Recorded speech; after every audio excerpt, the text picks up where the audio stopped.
All right, look live, Jarvis. It's playtime.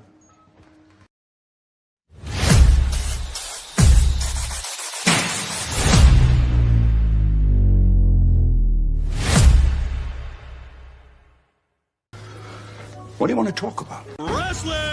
And here! Wrestling? Why? It's wrestling. It's wrestling. Why? Why? Why not? Yeah, why not? Oh boy, oh boy, oh boy, oh boy, oh boy. Why not? Why not? It's fake. Fake? What the hell are you talking about? Fake? It's not fake. Fake. Wrestling's not fake! Okay, wrestling.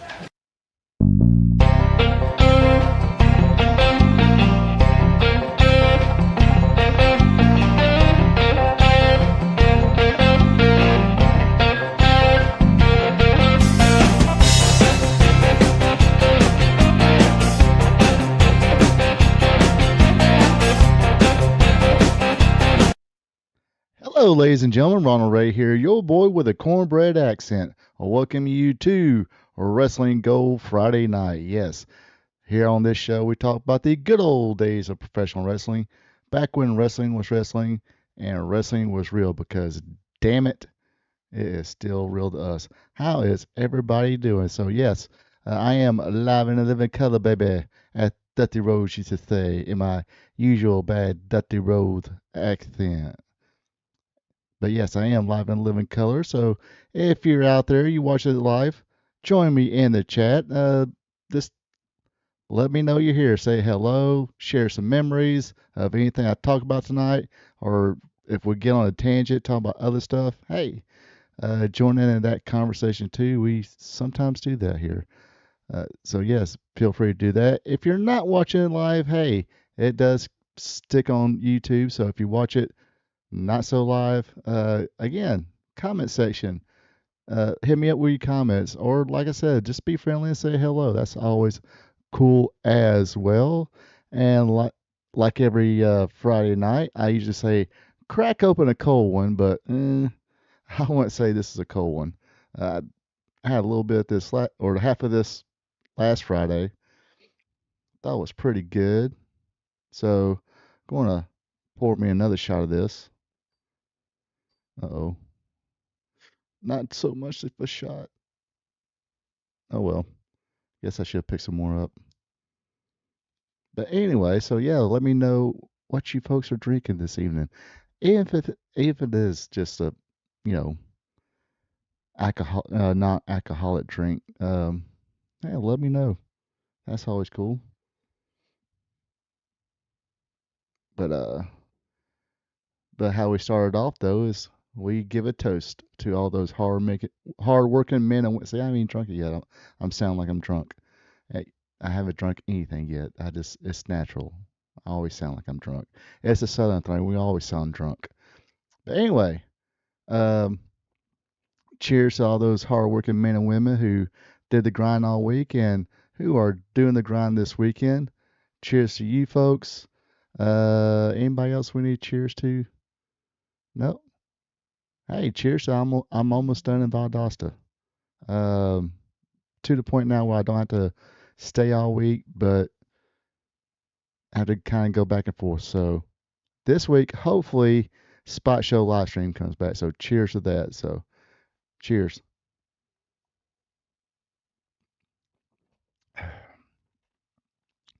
Cheers to this weather too. It's February. It's 70-something degrees. What's my hat? I always look crooked. But yeah, nice warm weather. I actually had to come home, turn the AC on a little bit. Probably not a whole lot. I don't know if any of you people have Georgia Power or their Southern Company, but or it could be just my area. Seems like a lot of people complain about their electric bill being pretty high this month, and mine was pretty freaking high. I'm not going to tell you the number, but I think it's a few more electric companies. I mean, I know we had a couple of snow weekends or storm, bad weather weekends. People stayed in, but still, what people are telling me about theirs, it shouldn't be. Mine definitely shouldn't be that high as it was. Like I said, I'm not even going to mention a number, but talked to them, and of course they weren't going to change it. They're like, oh, it might be something electrical on your end. It's like, okay. But yeah, yeah, we noticed it was using more voltage. I'm like, okay. I guess if there's a reason I needed to use high voltage for anything illegal, nobody's going to check on it as long as I flip that bill, huh? But anyway, enough about whining about bills, because I'm sorry, folks, I am cheap as well. You folks know that by now. But yeah, like I said, I'm kind of rambling right now to wait for a few people to get on here. If it's YouTube says I'm live, this thing says I'm live, so we should be up and going. Let's see here. What else can I babble about? But yeah, I love this weather. I mean, I think for maybe when I was down south, maybe I made one lap around the site and I had to take a little zip up pootie. I had a little zip up pootie. And I mean, I didn't have thermals on or anything. And made one lap around the site, and that was it.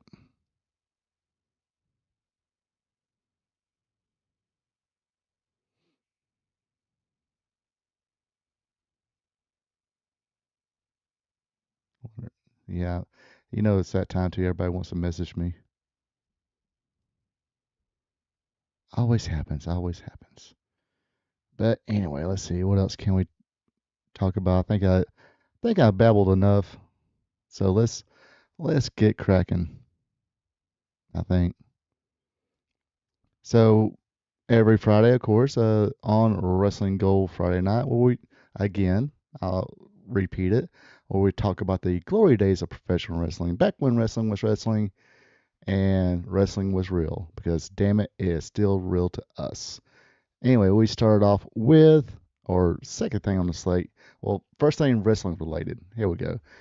We discussed the today in history. Of course, today is February 20th. And here we go. Flip over here so I can see y'all right there while I read. You're going to see me reading anyway. 1 second first. Yeah.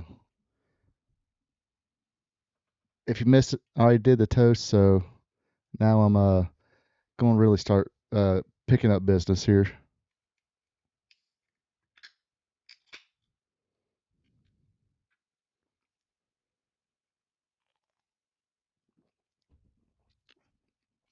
There we go. All right. On this date in 1973, Buddy Colt wins the Florida title from Jack Briscoe in Tampa, Florida. Also on this date in 1973, Jackie Fargo, the legendary Jackie Fargo, fabulous Jackie Fargo, and Jerry Jarrett, the original Double J, J-E-R-R-E-R, excuse me, take two. That's Jerry Jerry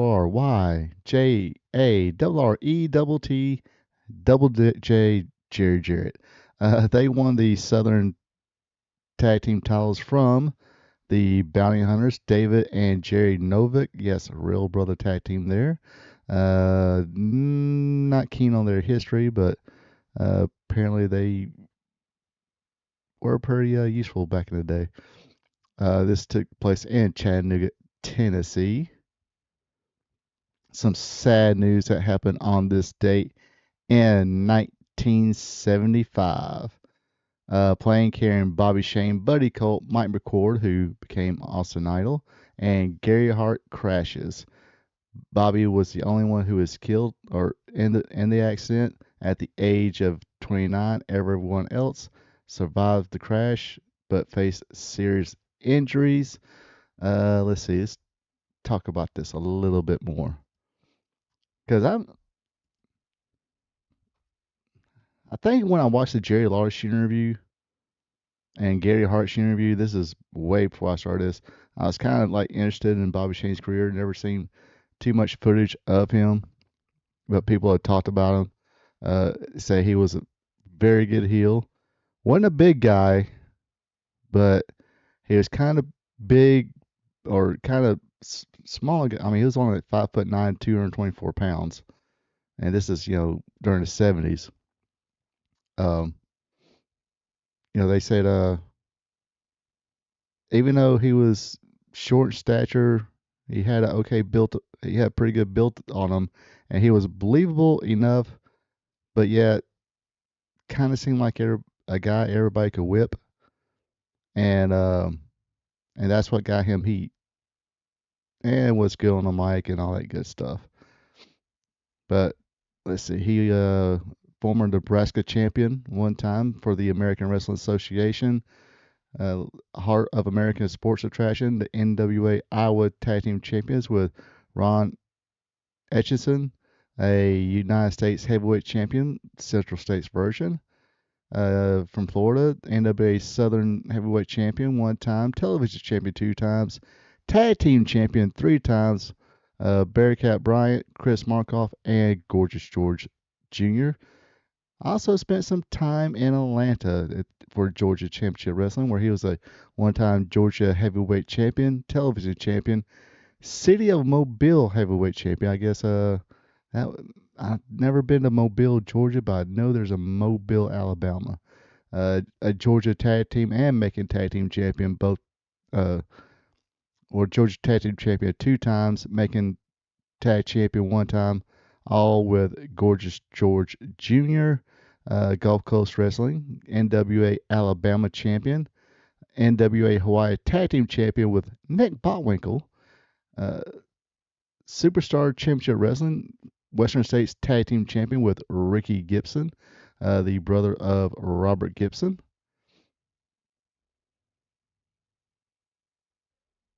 And he also wrestled for World Championship Wrestling, which was based in Australia. This is the original venture with Jim Barnett in Australia. And I do believe he was chasing Rock Hudson around, but talk about Jim Barnett some other time. But he was the Austra-Asian Tag Team Champion with, says here, the original Mr. Wrestling, George Kohesi.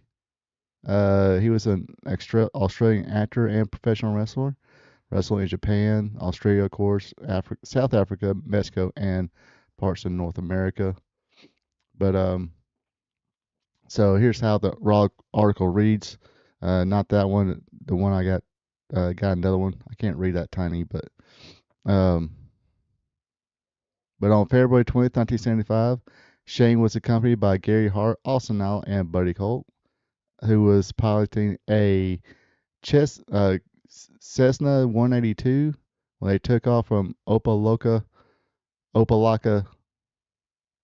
Airport.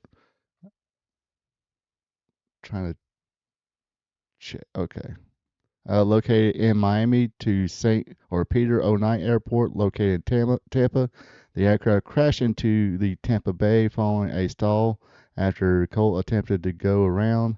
Amidst the crash, the Tampa Police Department retrieved the aircraft from the water where they found Shane's body and announced that he died from drowning.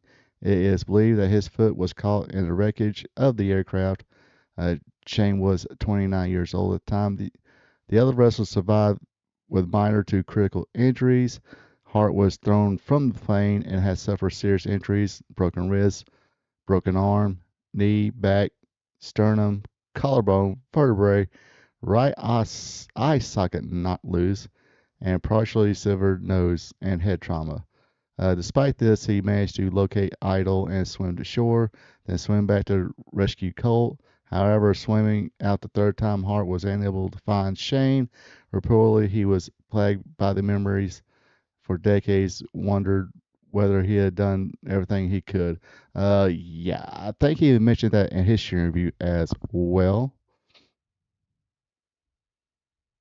That a couple things that really bothered I think he was talking about this in his shoot interview or another interview. A couple of things that kind of bother him in life. One of them was this, plane crash, which that would happen to anybody, and the death of Gino Hernandez really bothered Gary Hart. Let's see here.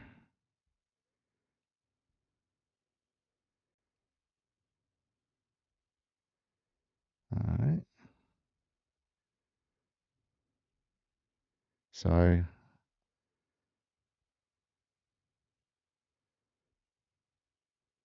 Trying to kind of get everything set up so I won't get messages. Well, not message again, where I won't hear the ring this time because I am easily distracted, folks. But yeah, like I said, I think that would definitely bother anybody. Any traumatic situation like that, especially a plane crash. Of course, I'd be goners because a little, or maybe a known fact, some people, I can't swim.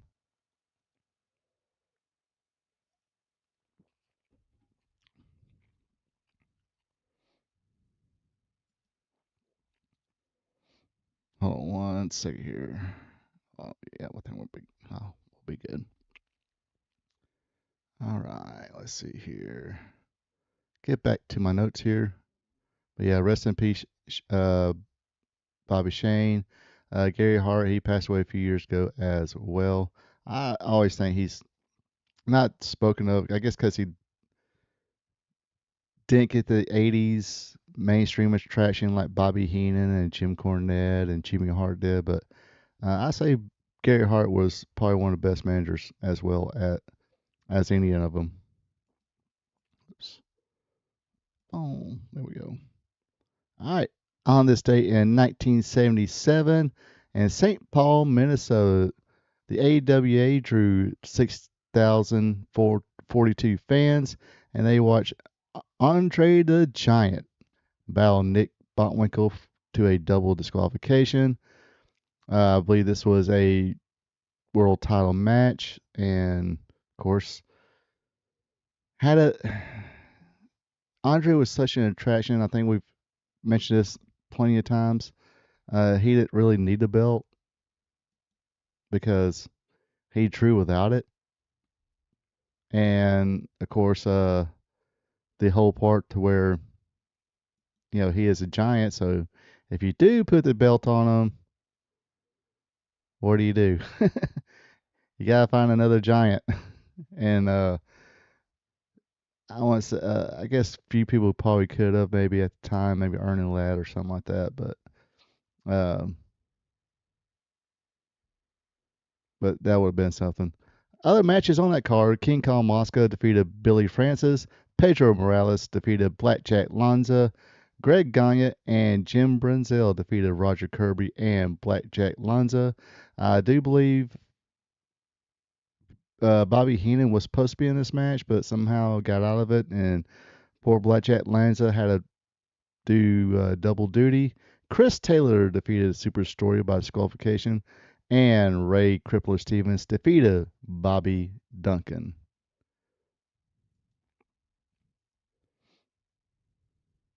On this date in 1978, history was made. Bob Backlund pins superstar Billy Graham in Madison Square Garden in New York City to win the WWF World Heavyweight title. A little controversy there as Backlund was pinning Graham. Graham's feet was under the rope, so little controversy there, but got his rematches and didn't really, but he did succeed at getting it back. The attendance that night was 22,092. In other matches that night, WWF World Junior Champion Tatsumi Fujinami defeated Ted Adams. Ken Patera defeated Peter Maivia. Mil Mascaras defeated Mr. Fuji. Spyrus Arian defeated Chief J. Strongbow. Dr. Wold Baby, the American Dream, he defeated that professional Tua Tanaka. Tony Gurria and Larry Zbyszko defeated Butcher Vachon and Stan the Man Stasiak. Wee Willie Wilson and Hillbilly Pete defeated Lord Littlebrook and Little John. And Special Delivery Jones defeated Baron Michael Cicluna. Hopefully I pronounced that right. So, yes, sometimes SD would get a win here and there.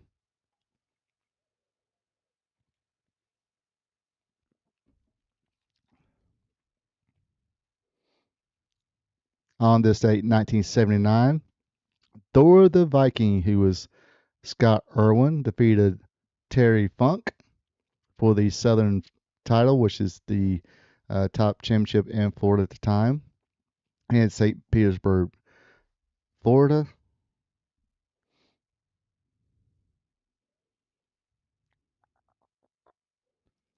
On this date in 1985, Killian Dane is born. So happy birthday, Killian Dane.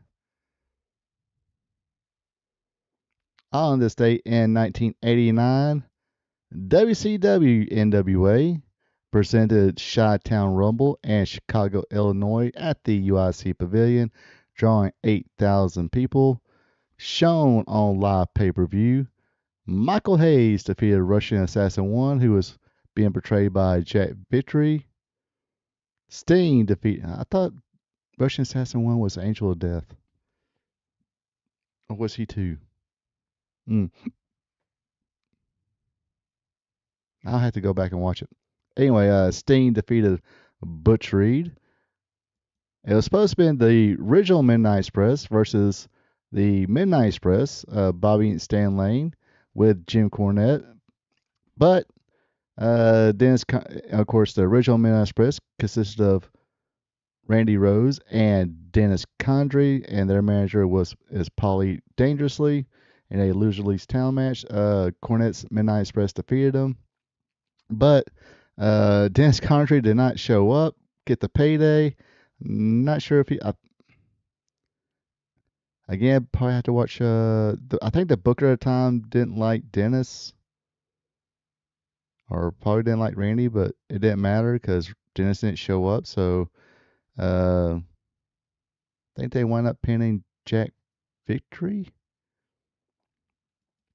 Because Randy Rose stuck around. So, yeah, Jack Victory filled in for Dennis Condrey. So they would call the new original Midnight Express. I think for it didn't, not in that highlight there, but I think Jim Ross mentioned it on the next week's Saturday Night or World Championship Wrestling. Mike Rotundo defeated Rick Steiner to regain the NWA World Television Championship. Lex Luger pinned Barry Windham to win the NWA United States title. NWA World Tag Team Champions, the Road Warriors, Hawk and Animal, defeated Steve Williams and Kevin Sullivan. And in the main event, history was made.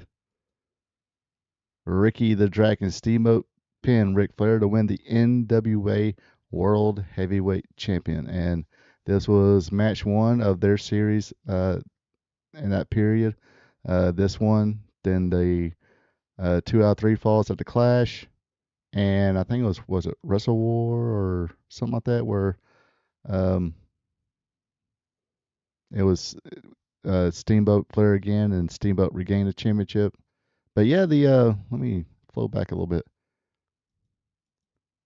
A little bit of history. I definitely remember all of this. So yes, Dennis Condrey and Randy Rose was the original Midnight Express with Norville Austin. So, I guess it was 87 or 84 when they went to Watts. Bill Watts put Dennis with Bobby Eaton and gave them Jim Cornette as the mouthpiece. And Bill Watts, I think it was Jim Cornette shooting review. He mentioned that, hey, we got, kind of give y'all a name here since y'all going to be kind of a main attraction team here. And Dennis said, well, me, Randy Rose, and Norville Austin with a Midnight Express. He's like, wonderful, because we're bringing in the Rock and Roll Express. Works out perfectly. So they teamed for a long time from 84 to 87. When they, went to Crockett, late 85, 86, something like that. Won the NWA World Tag Team titles from Rock and Roll Express, then lost them back. Then in 87, for whatever reason, nobody really know. I think Dennis Mize said he had some family issues. He had a wife back at home and all that stuff, so he needed to go back home and go back to Colorado to take care of that, I guess. Then the AWA started calling, and they had Paul Heyman there. Randy Rose was working in Southern Championship Wrestling from Georgia and Deep South as well. Well, I know he was in Deep South, but I think when Southern Championship Wrestling started, he ventured into that. Actually became a babyface. Yeah, that's right, because he was a babyface, and Southern Championship Wrestling from Georgia. So, and that promotion worked with the AWA, sometimes the world champion, which is Jerry Lawler. I think made a couple of visits in Georgia, defended title for that promotion. Even when it became Georgia All-Star, I think, after that. But yeah, so I think that I actually asked this on a Wrestling Trivia Tuesday. One time I asked, who was Mr. Wrestling 2's final opponent? It was actually Randy Rose and some car lot in Georgia. But anyway, so they had Randy there, called Dennis, why don't you come in? So they went to the AWA. I think they became AWA World Tag Team Champions for a bit, maybe. I can't remember now. Yes, can't remember shit now. But anyway, I remember everything else except for maybe championships. So I guess when they got done with AWA, the Midnight Express with Bobby and Stan Lane had replaced Dennis Contra when he left, and I thought Bobby and Stan made a pretty good tag team. A little more fancier, I think, than Dennis and Bobby. But when I was a kid, at the time I was like, they do some pretty cool tag team moves here, like the Rock and Roll Express would do, and certainly the Midnight Rockers, who were probably a little more athletically gifted than the Rock and Rolls and Midnight, but for some reason they just couldn't. They went to the WWF and all that, but like I said, we'll talk about the Midnight Rockers some other time. But yeah, this is kind of during that period I just started loving like tag team wrestling. Had a lot of great tag teams, but so Bobby and Stan Lane wound up having a feud with the Horsemen, Arn Anderson and Tully Blanchard. Right before they left, they dropped the tag team titles to the Midnights. The Midnights dropped them to the Road Warriors. One of those matches where it was like a kind of a double turn. People already cheering the Midnight Express, and the Road Warriors had just turned against Sting and Dusty, so they had a match and attacked Bobby, beat up on Bobby, so he was all courageous and all that, and or they took Bobby out, busted him up in a little bit, then worked on Stan, and Jim was trying to get Bobby not to get in there because he was hurt, blah blah blah. Anyway, Road Warriors wound up winning. So that following Saturday on TBS, that's when they pulled the angle. Stan Lane was in a singles match because Bobby was injured. Then Jim Cornette got a mystery call. I think it was David Crocker or Tony Schiavone got the phone and said, hey, somebody's calling for you. And you hear Jim Cornette say, oh, funny, I guess you're happy that we lost the tag team belts or whatever. And, threw the phone down, just doing the normal Jim Cornette stuff. And all of a sudden, here comes Randy and Dennis to beat up on Bobby and Stan. Like I said, Stan was in the match, and Bobby was kind of on the floor watching, watching over him. But they laid him out, busted Jim Cornette with the phone, and all that good stuff. So that's how the feud started. Was going to be pretty good, but Cornette Jim Cornette's interview, because all the management changing and stuff like that at the time, it kind of got lost in the shuffle. So that could have been probably better than what it wound up being, especially in the here it is, a blow off match here. The loser leaves town. There's only got to be one Midnight Express here, and Dennis didn't show up. All right. On this date in 1994, WCW presented Super Brawl 4 in Albany, Georgia, at the Civic Center, drawing 7,600 people, shown live on pay-per-view. Let's see. Harlem Heat, Stevie Ray, and Booker T defeated Thunder and Lightning. Jim Steele defeated the Equalizer. Terry Taylor defeated Diamond Dallas Page. He would believe this is time where he just returned back and dropped the Red Rooster thing. He's back to regular Terry Taylor, babyface Terry Taylor. And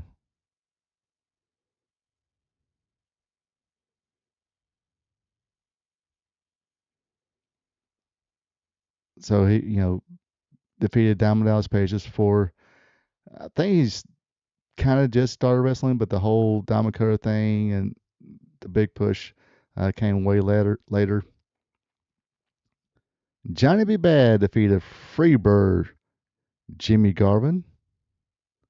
So it was Johnny B. Bad versus Jimmy Jam. WCW television champion Steven Regal defeated Arn Anderson. Cactus Jack and Mad Max beat the WCW World Tag Team Champions Nasty Boys by disqualification. Sting, Brian Pillman, and Dustin Rhodes defeated Steve Austin, Rick Rude, and Paul Orndorff in a Thunder Cage match. And for the WCW World Heavyweight Championship, the champion Ric Flair defeated Vader in the same Thunder Cage match, or different match, but same cage. The Boss, couldn't call him Big Boss Man. Ray Traylor was a special referee in that match, and I think later on somebody's like, hey, you can't use the Boss either. I don't know if it's because of Man MTA or because of Bruce Springsteen. So they're like, no, can't call him the Big Boss Man, nor can you call him the Boss. So I guess they got with the Guardian Angels and said, hey, can we make Ray Traylor a Guardian Angel? This was like I don't want to say vigilante group or something like that. It's a big neighborhood watch, I guess, in New York City. I guess a late 70s, early 80s and all that. There's a pretty good documentary about them. Might still be on Amazon. But it's kind of give them a lot of credit for cleaning up New York City at that time. I know they really, you could kind of tell they didn't want to give, Rudy Giuliani any kind of credit. But I'm pretty sure there were reasons behind that. But yeah, they were giving the Guardian Angels a lot of credit for helping clean up New York City for the time being. Maybe not so much now. From what I heard, I don't know. I haven't been there in a while. I actually been in New York City a couple of times. It's for a Southern guy like me. It was cool to go there, see the attractions, get a vendor hot dog, get a actual a slice of New York pizza, and go to Little Italy and got some Chinese food. Seen Ellis Island, Statue of Liberty. That shit was cool. Statue of Liberty, but Empire State Building, that was cool. What else did I see? Times Square. Times Square is just, I don't know. It's one thing to see it on TV and in the movies, but seeing Times Square, like being right there, right in the middle there, it's pretty amazing to see. And if you're ever there, Go ahead. Take your picture with homeless drunk Elmo. Yes, there was a guy in an Elmo suit that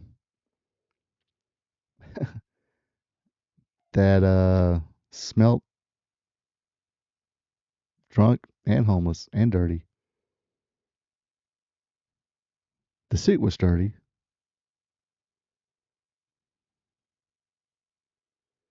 Yeah, that's what I heard too. It's going to take a whole lot more than the guardian angels to help them out. Um, but that's not what we're here for. uh, yeah, they kind of gone back to square one and that. But I mean, it seems like big cities like that. I mean, I know Atlanta's got their problems too, and um, I think Houston or something like that. Austin, Texas.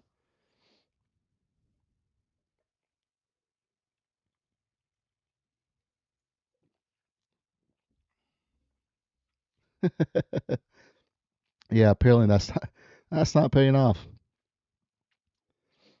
Um, okay, just this one time. I'm sorry, folks. I'm just going to tell you right now. If a politician says, "Hey, I'm just going to tax certain people," that's bullshit. Yeah, he'll tax them or he'll raise taxes on them.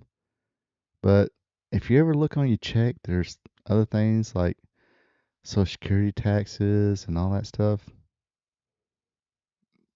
Even, okay, on a federal level, yeah, they're going to get you on that. They're going to raise your taxes on that. Um, and apparently he's want to raise everybody's property taxes.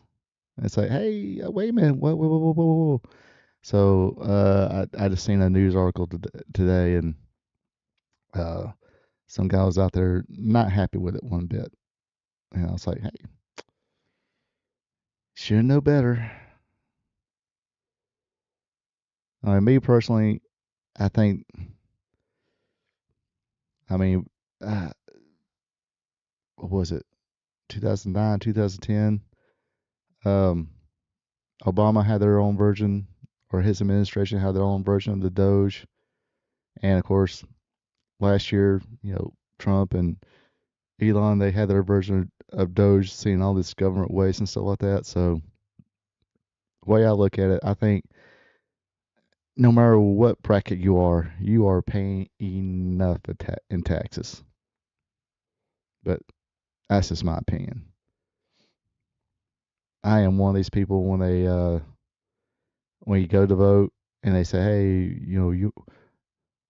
are you yay? Are you for or against raising the SPOS tax to one more penny, 1%, 1 penny, whatever? I put no. We're good. People are good.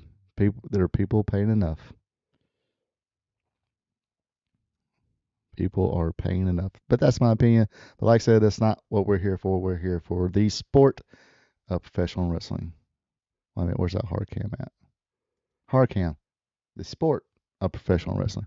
Well, what's up, Joe King? Before he chimed in here a while ago, and I don't know if there were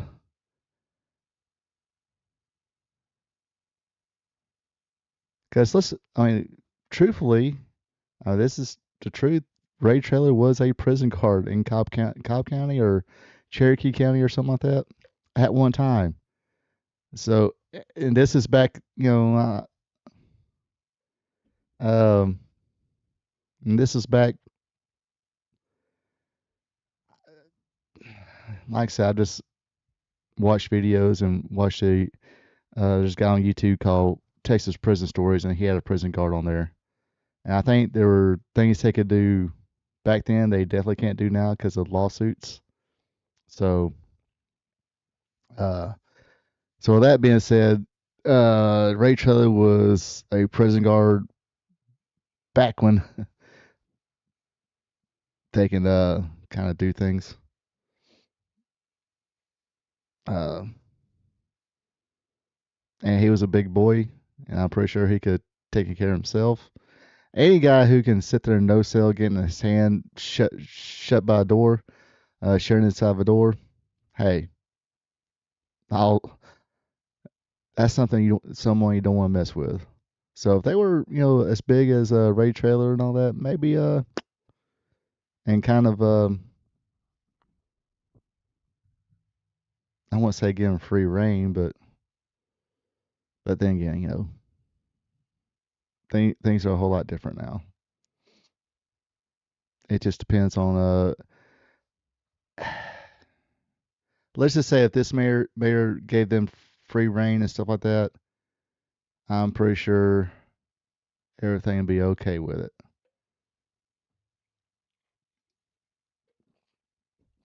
Face no backlash. But anyway, enough about that. That shit gets me a headache. Oh gosh. So anyway, yes, we do got watch. Speaking of the watch along, yes, I forgot to mention our watch along this week is the go home show before the. Excuse me. There's my mouse. It is the go home show before the 1989 Chi-Town Rumble. So it was the World Championship Wrestling in the studio in Atlanta, WTBS Channel 17. So it should be pretty cool. I remember somewhat watching it, but I'm pretty sure once I start watching, I'll probably be like, oh, this is when I had, my AWA figures or something like that. But anyway, and unfortunately, we didn't have cable. We just had a very good antenna booster to get TBS. But like I said, the go home show for that, it aired on February 18th of 1989. Of course, the pay-per-view was on a Monday. Can you believe that, folks? How many decades has it been now that pay-per-views were, for like the longest time, was on Sundays, but now they're on or Sundays, sometimes Saturdays. But yeah, but this one's on a Monday. The first ones, I guess, like the Survivor Series, was on Thanksgiving on Thursday. The Tuesday in Texas was on a Tuesday. So they kind of jumped those pay-per-views around a lot. So, speaking of which, let's take a quick commercial break while I get my little self set up here. And when you folks are ready for the watch along, let me know. Let me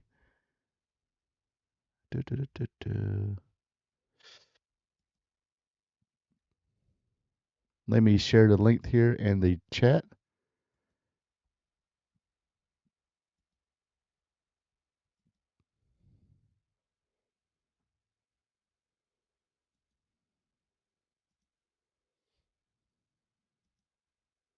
There's the link. Like I said, take a quick commercial break. I'll be right back and ready to go. Hello, ladies and gentlemen. Ronald Ray here, your boy with a cornbread accent. If you made it this far in the video, you're having fun. You folks know what to do. Everybody says this, so let's go through the whole routine. If you enjoy it, click on that like button. Also, leave me a comment. Give me your opinions on anything I talk about tonight. Ask questions, or just drop a friendly hello. That's always cool as well.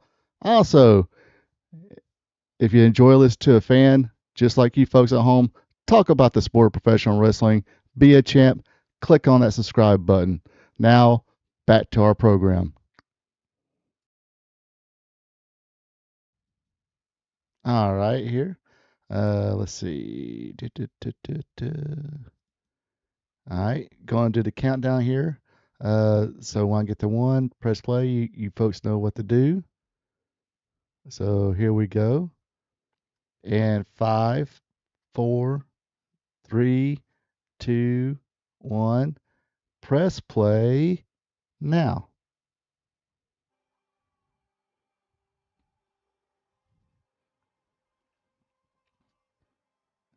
And here comes the lovely ladies here with Ric Flair styling and profiling. Remember at this time, J.J. Dillon has gone to the WWF. There's no Four Horsemen no more. Hiro Matsuda is managing Ric Flair at the time. I think there were a little bit of rumors that maybe the Four Horsemen was going to be Flair, Reed, Orton, and somebody else. Or Flair, Orton, and the Midnights. I can't remember. But yeah, Tully and Arn are in the WWF now. I think, okay, that's right. I think Barry Windham was still there. And he was also being managed by Hiro Matsuda. And there he is. That's three legends right there. You got Magnum TA, the biggest what if in professional wrestling. You got Jim Ross, probably at least top two. You can flip him and Gordon Soley as the best play-by-play announcer ever. And, of course, probably one of the greatest babyface wrestlers ever, Ricky Steamboat.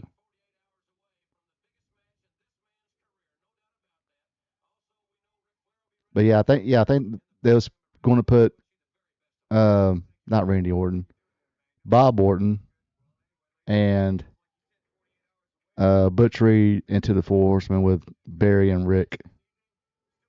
But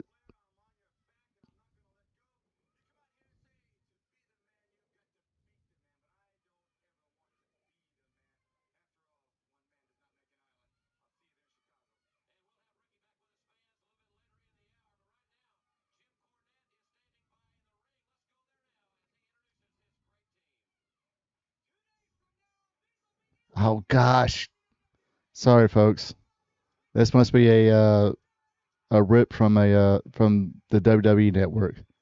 Here, I'll help everybody out.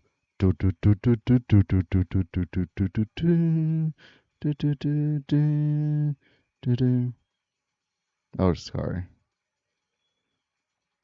I mean, sorry. It's this is my pet peeve. It's like I understand copyrights, but at least try to make it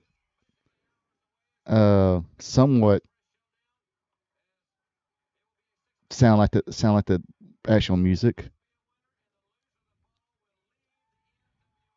Actually, I did find one that had the original music and everything, but the video was a little blurry and wasn't really good quality. So I was like, let me share this one with folks.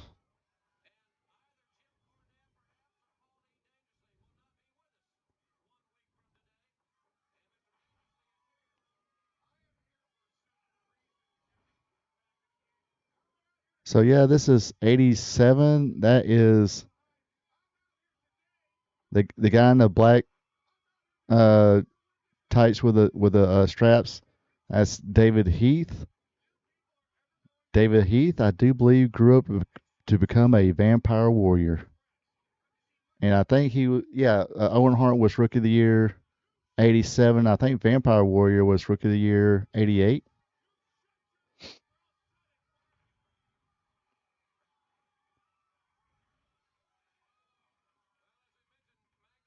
And yes, that young fella, see that young fella in the corner? That's Paul E. Dangerously.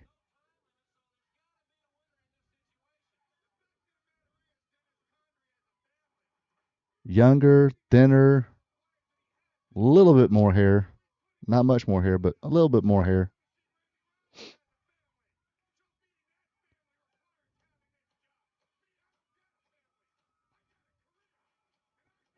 So that probably seen the first Tilt-A-Whirl backbreaker there by Bobby Eaton. Bobby Eaton was just a great wrestler too. I think he's probably one of these wrestlers that people say, if he could have talked, he would have still been world champion. Yeah, Paulie dangerously before the cheeseburgers. Or Paul Heyman. Jim Cornette, he was definitely on the double cheese, double mayo, double onions, motherfucker. Yes, my impression of Bruce Pritchard doing an impression of Jim Cornette.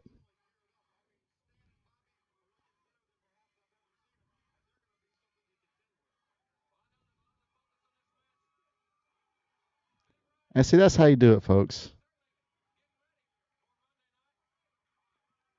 Keep the referee occupied while you cheat.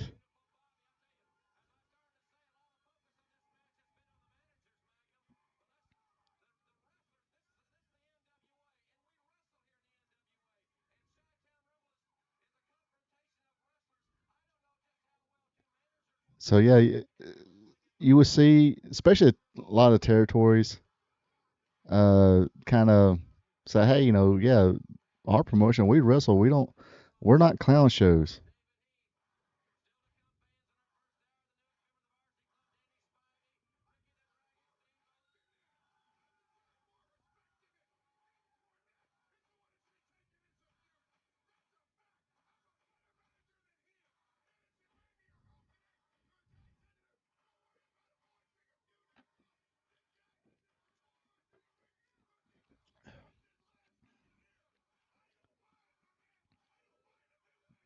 See, notice you don't have the Midnights versus Midnights here on technically free TV, but you're doing this angle. You have Paulie at the podium running his mouth.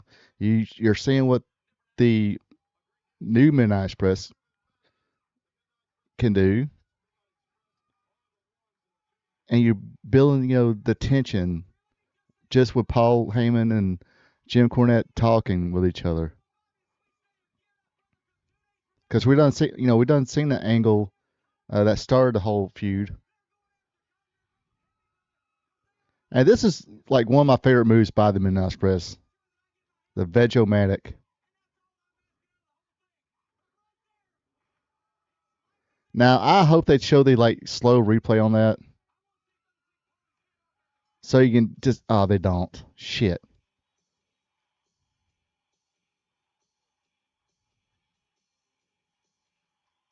Because if they showed the replay, you could definitely see, it looked devastating right there, but you'll see that Bobby, if you touch him, barely grazed them. And of course, Stan Lane holding up, just kind of let him, fall down. But didn't fall down, didn't take a hard bump. He was pretty close to the ground.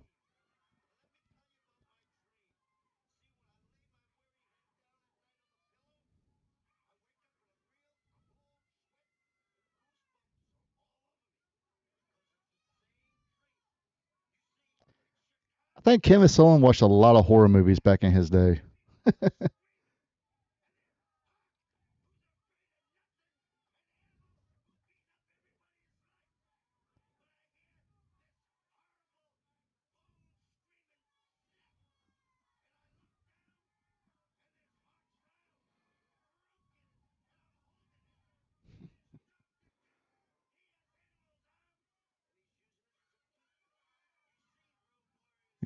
Dr. Death probably could have done that back in his prime. Not saying that it wouldn't be a hell of a fight between one of the Road Warriors and Steve Williams, but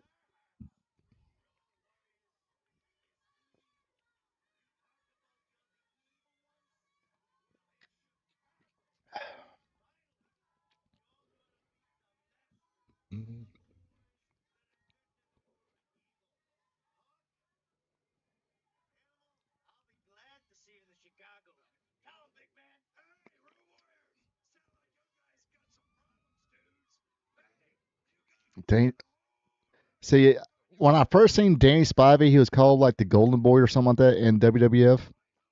And he was basically Barry Windham's replacement in the U.S. Express with Mike Rotundo. So then to see him now, he's like a little bigger, a little thicker.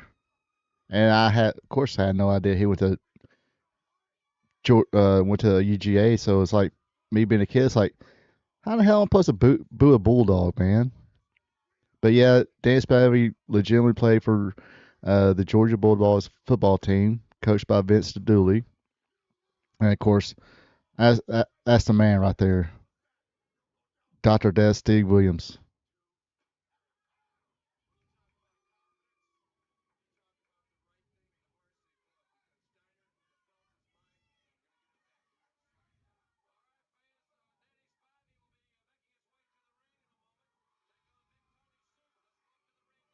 Oh, Tony Suber.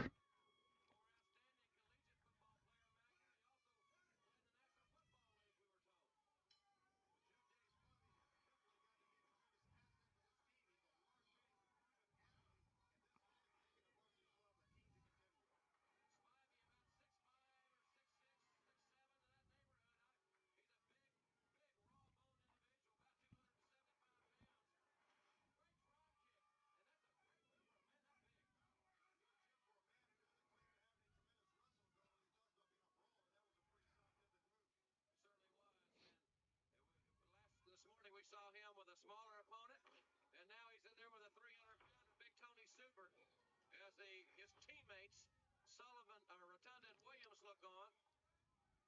Remember, fans, Monday night they'll be hanging from the rafters in Chicago. I do understand from promoter Gary Juster that after the production has been done. And yes,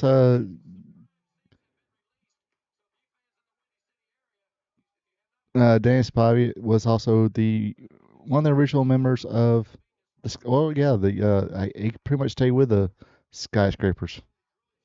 Except for that one last match, I think he had done got fired or left or something like that.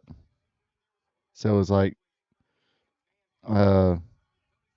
me, Mark, and somebody else in the mask. I think it was wound up being Jack Vitry again in the mask or something like that.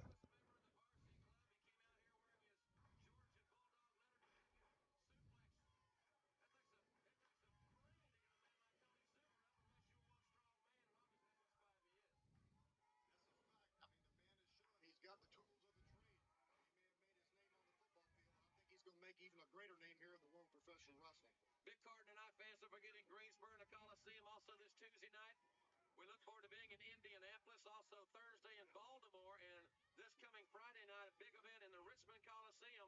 And we always look forward to coming back for tonight in St. Louis.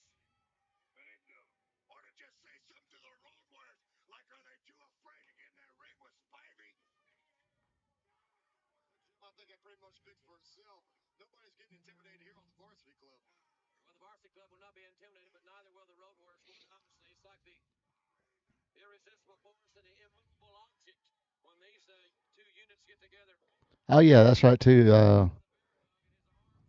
Yeah, he was teaming with Scott Hall at the time. Scott Hall was Starship Coyote and Spivey was Starship Eagle.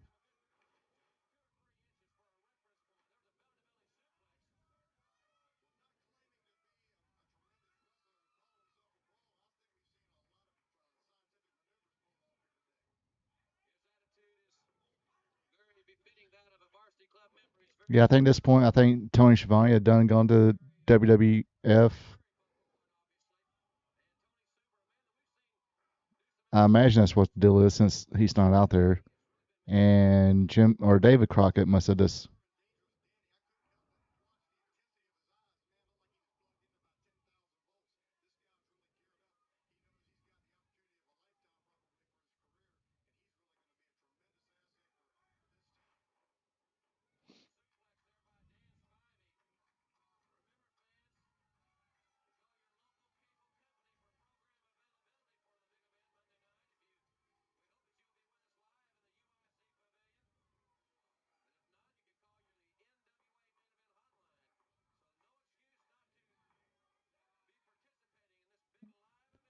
Can't get that big boy to stretch over anymore.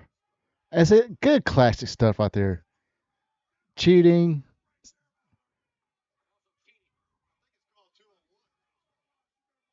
Referee didn't see a thing.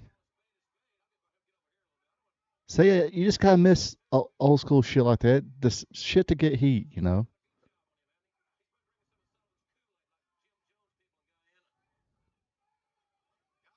Kevin walking around. He's got a strange look in his eye. I think they've got some special plans for the Road Warriors. The fans that follow Dr. Death's career and Mike Rotunda's career certainly taking a turn here. Monetarily, it's for the better. One loss, wins and losses, it's for the better. But attitude-wise, well, I think we can get case closed there. I think we both understand that they're not the same guys that they were at one time. Well, as Ricky Steamboat stated this morning, there's more to this sport than money. There's something called honor. There's something called wrestling. And did Jim Ross just mention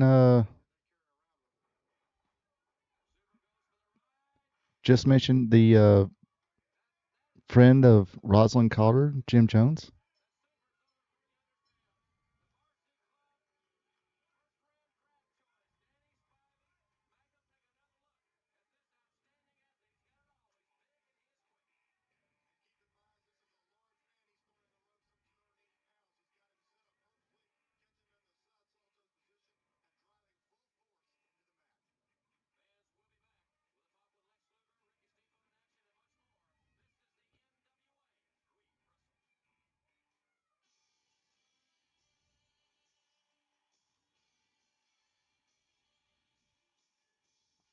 Sunday at 6:05. There's a younger Lex Luger. That dude was fucking jacked, dude.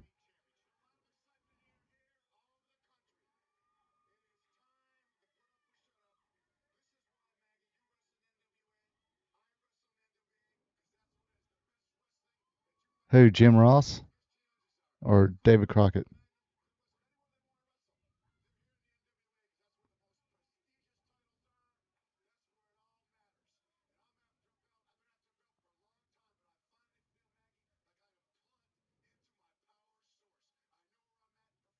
Freaking Magnum's sitting on the going, dude, if I had this arm working right now, I'd have slapped the shit out of you for calling me Maggie.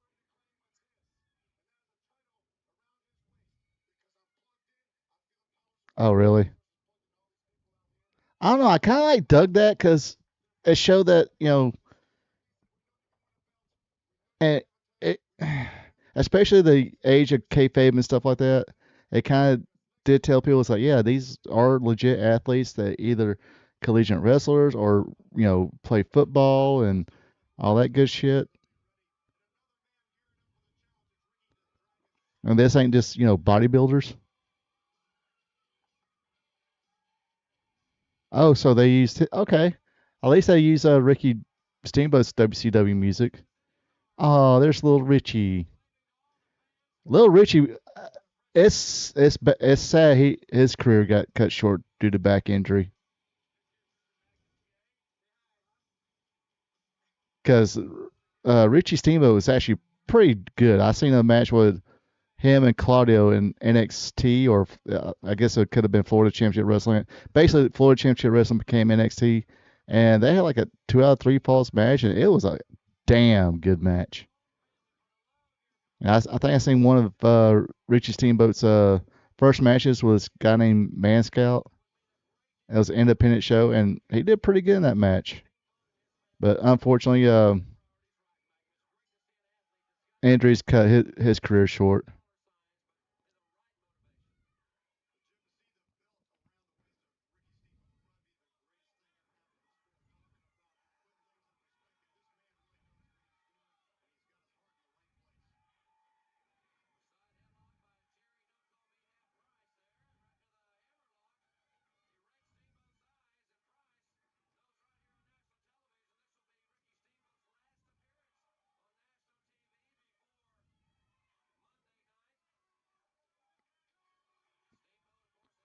That steamer there. Oh, look who's referee.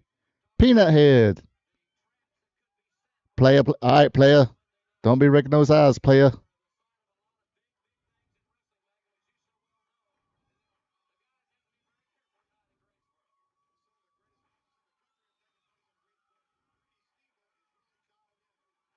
Oh. Come on, let's see. There we go.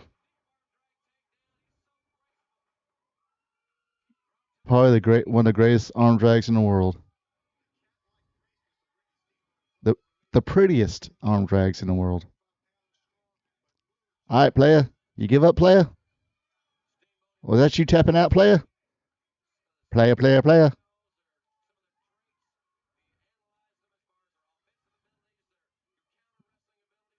And you sure?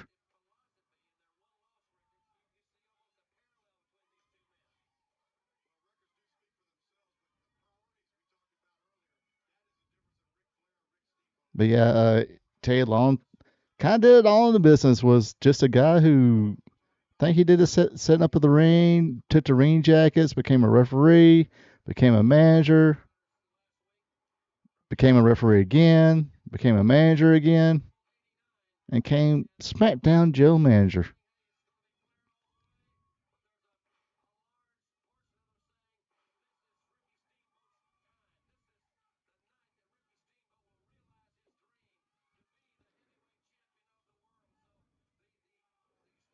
So you see how nice Ricky Steamboat is here?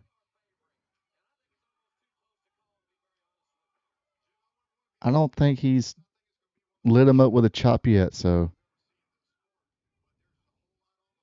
Oh, never mind. My bad. There he goes. Might just want to go down there, buddy.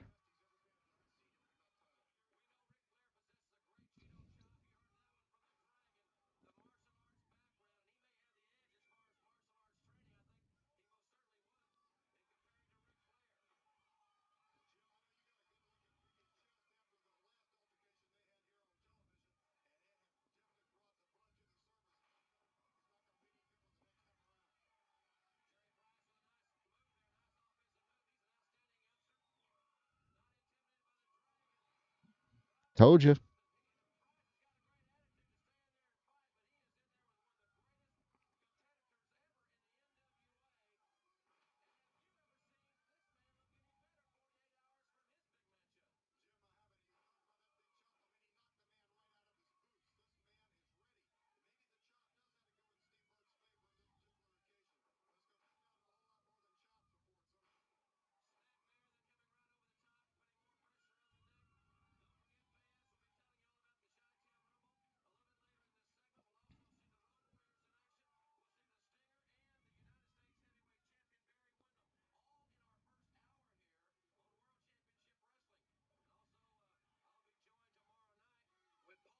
And I remember Ricky Steamboat's interview. He talked about he loved to go in there and have a nice long match. He liked those long matches. He said, that's basically his playtime right there.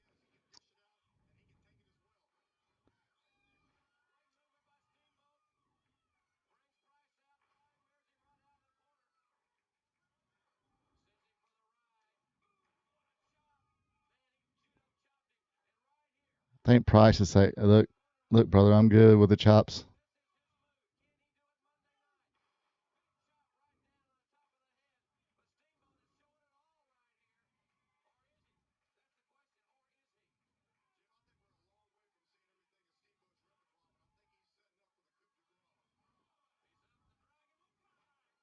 And see, if you're watching this and you're learning to be a professional wrestler, that's how you do a flying crossbody block. You hit them or hit your opponent, he or she, and freaking hook that leg all in one motion. People can't do that. They do that move now and just fly somewhere else, then make a cover or don't make a cover. And that's a thing of beauty. Falls back, hooks the leg, just as smooth as silk.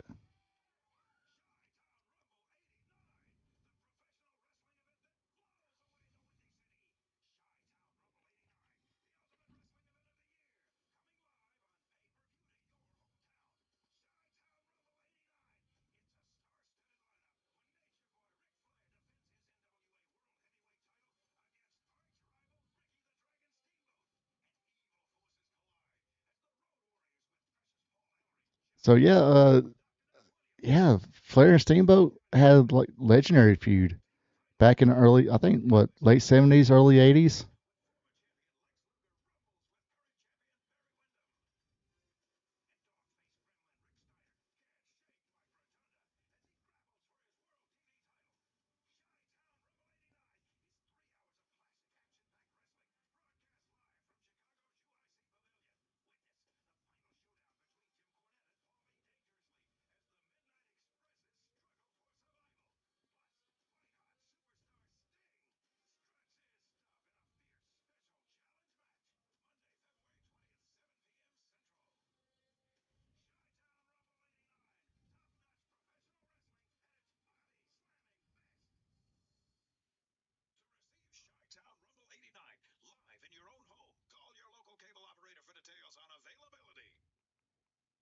Yeah, I think Dusty had done left too. I think Dusty was in Florida, uh, trying to basically reopen that territory.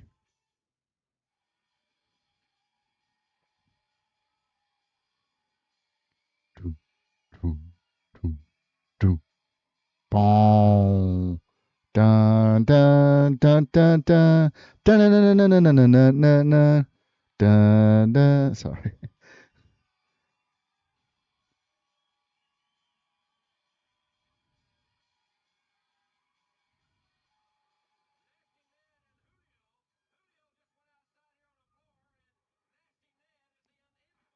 Poor nasty Ned.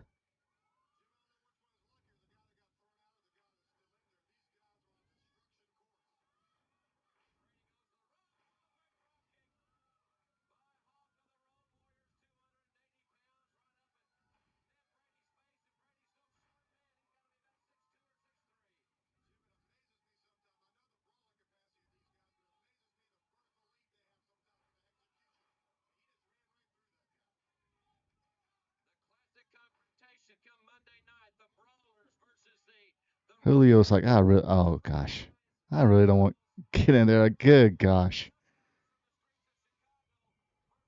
Here comes the big man.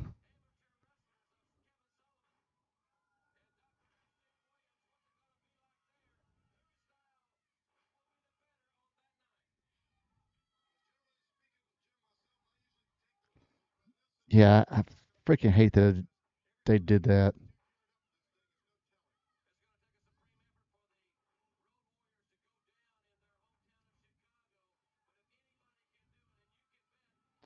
Now I see they're using the Doomsday device, but I always like this move too.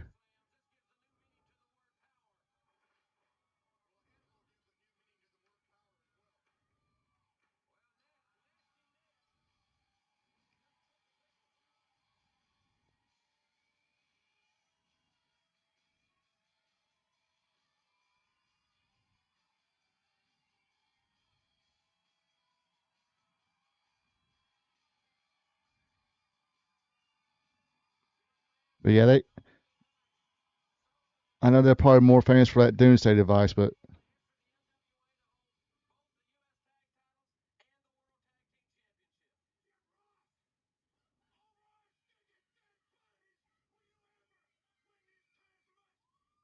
right.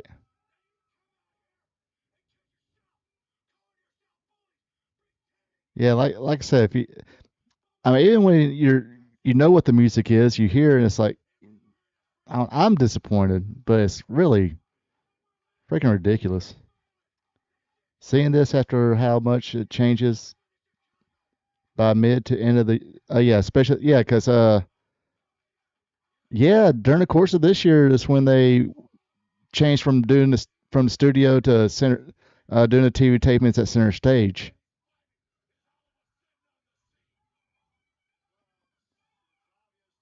And of course, again, this is a they tried to change the Road Warriors, but it didn't last long.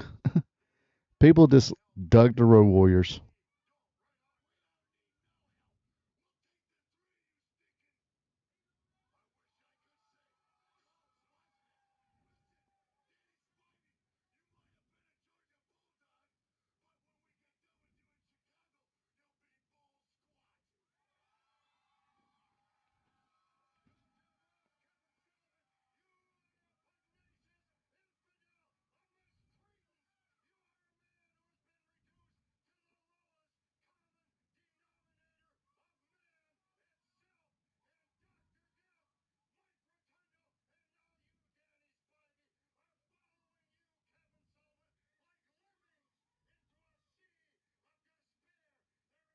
Oh, yeah. I mean, they had some power.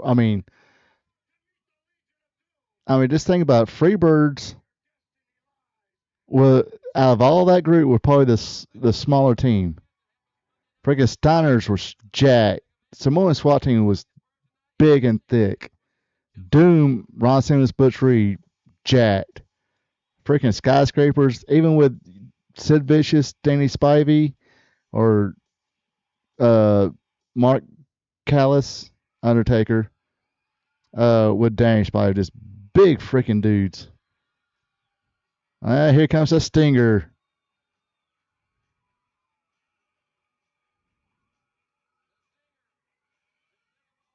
They kept his music on here. I mean, I guess the copyright. Yeah, because this was like what they called what they call it, stock music, like uncop. Nobody really owned it. It's just free use stock music.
The soup bone, boy.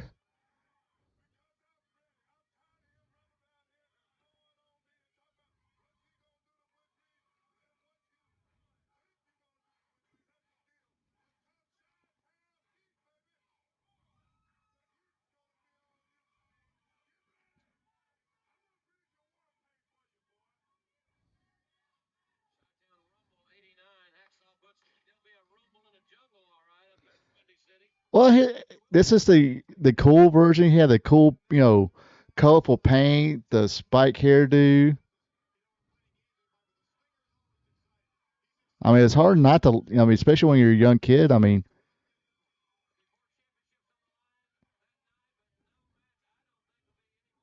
call himself the Party Crasher from Venice Beach, California. Or like I said, the Surfer Sting, I guess what it's being called now. And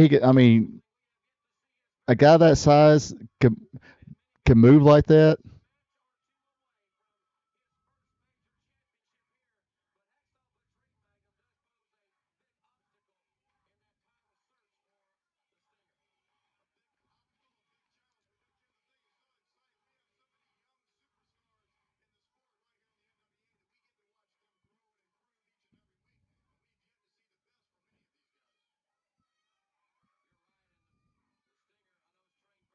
I mean, me personally, I kind of dug Sting more than I did Lex Luger.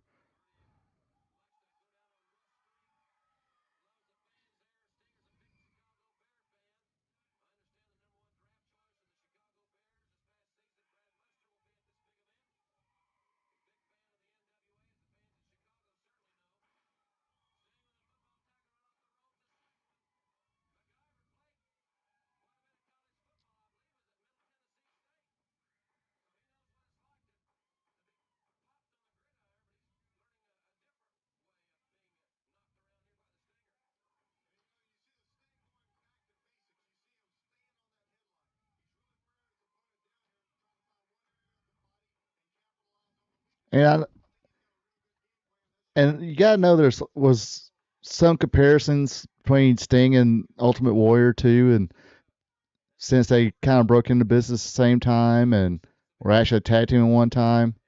And I mean, even this little squash match right here, you can see how Sting kind of grew more as a wrestler, as a worker, where Ultimate Warrior just didn't quite much.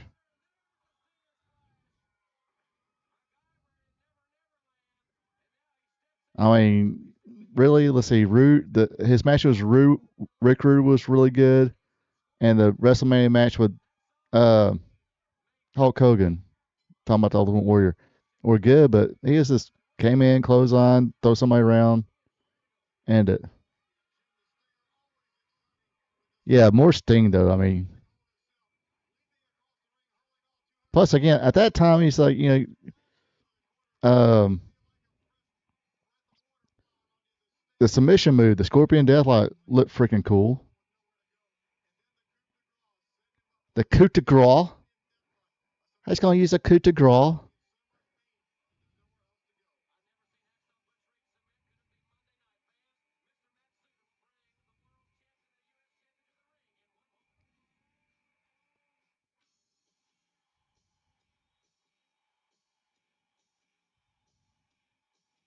But yeah, like I said, Dusty was gone, so I think who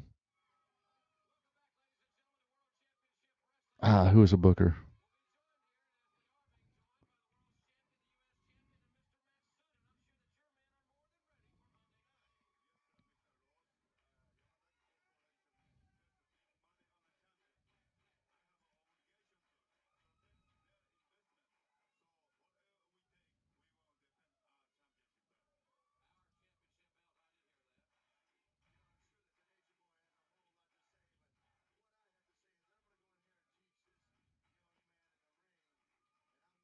Yeah, George Scott, not Sandy Scott. George Scott was booker at this time.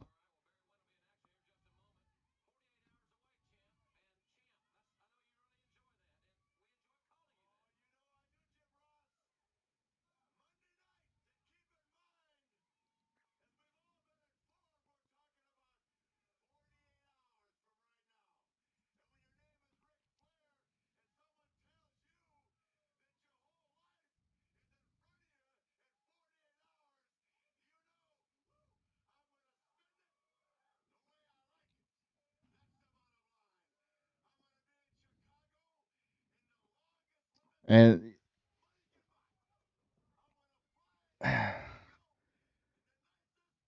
and this is the Ric Flair that fans loved. This Ric Flair right here, not the Ric Flair you see now, or even the Ric Flair you've seen for the past 20 years. This is the Ric Flair people loved. World champion, freaking $200 sunglasses, $800 suit. His shoes cost more than your house. And of course, that big gold belt to kind of go along with that, with everything. Which people love that big gold belt. I wasn't that particularly fond of it when I was a kid. It looked kind of, I don't know, plain. Besides the part where it was like big and gold.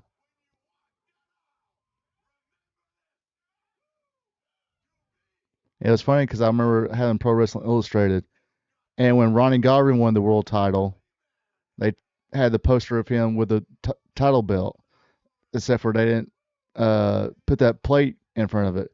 That belt already, permanently had Ric Flair's name on it.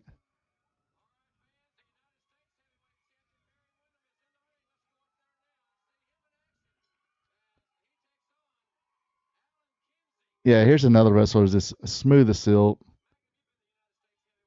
Barry Windham. I mean, this is a pretty tall guy. Right here is pretty good shape.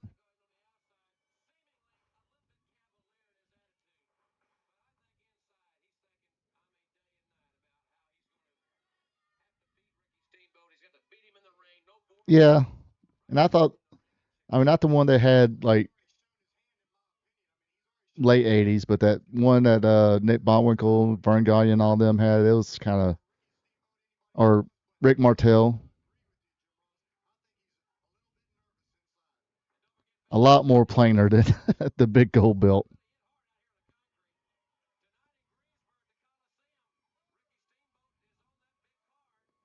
Now they didn't announce who the referee is, but it could be Tim Horner's not so famous brother.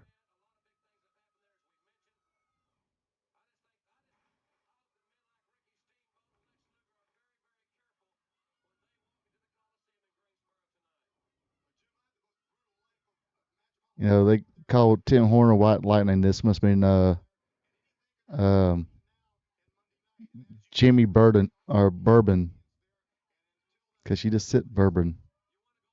I think. I don't know. I'm not that.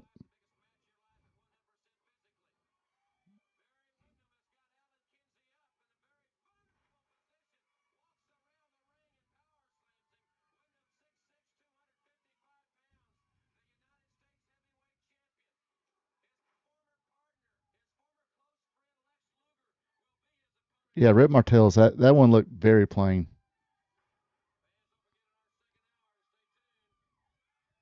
Yeah, I remember seeing that back in the day.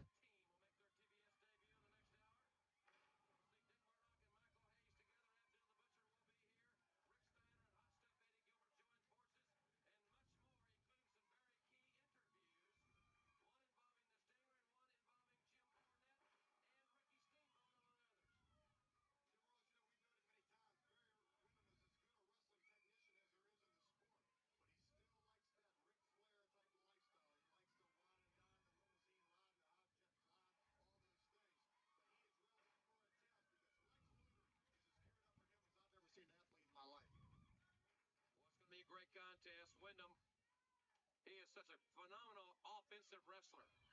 He can beat you in so many ways. Look at this unique move right here. The way he had his hands locked through the crotch to hold that leg in tight. I mean, he really, there was nowhere for the man to go but down. Barry Windham is just basically dissecting Alan Kinsey here on World Championship Wrestling.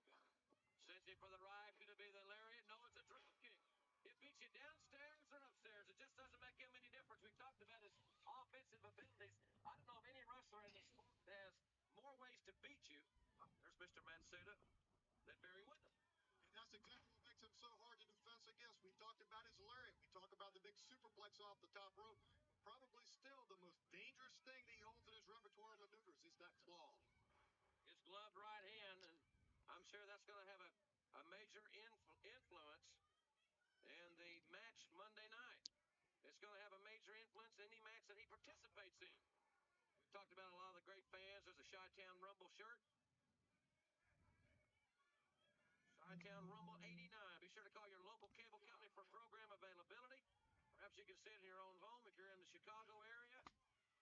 So it'll be. Let's see. I think now was the Wyndham Luger match kind of the last match Barry Windham had here at the time. Here comes the lariat. I look fucking pretty. But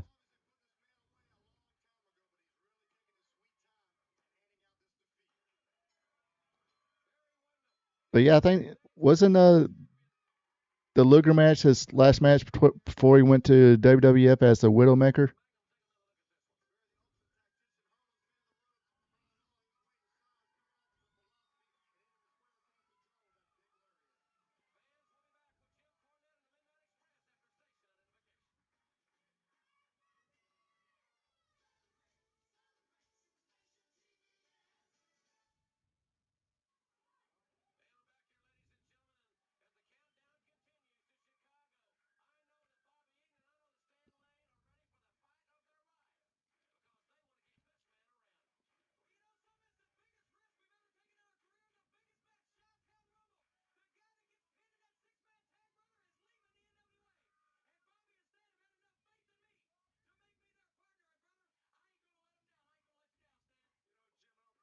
Big secret.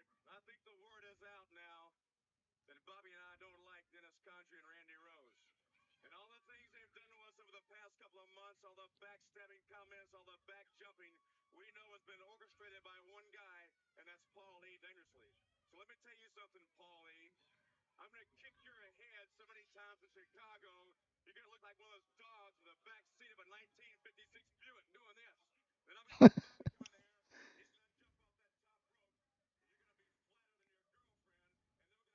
this man right here, and you're going to meet your maker. Let me tell you something, Dennis Carter and Randy Rose, you ain't never seen a day like your best day that you can shine these men. I don't forget. I mean, Stan Lane used to be part of Fabulous Ones with Steve Kern, and they didn't have a manager, so they did their own promos.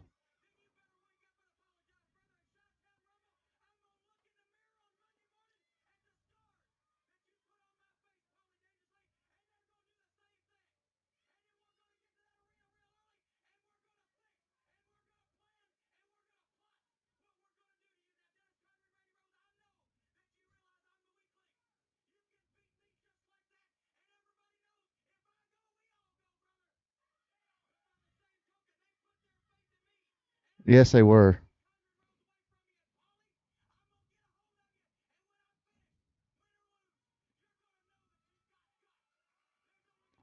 You gonna get got. Jim Cornette, ahead of his time, man.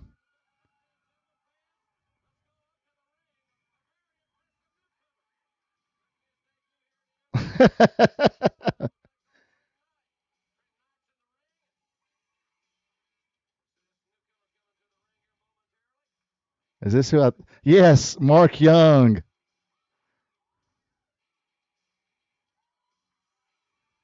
Oh God. Whose kid is he again? I think he was Jay Strombro's son. Still to come, fans, the NWA debut hero superstation of the Samoan SWAT team.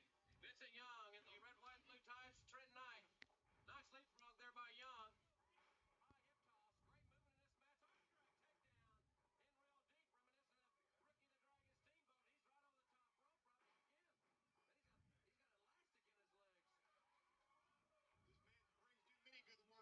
Yes, yes. Oh, I didn't know this.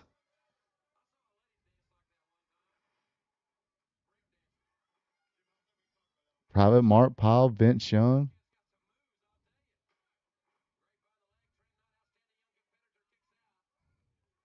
But yeah, he's yeah. Actually, his the adopted son of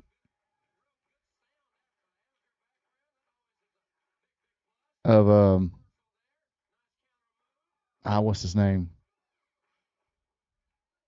Chief Jay Strongbow.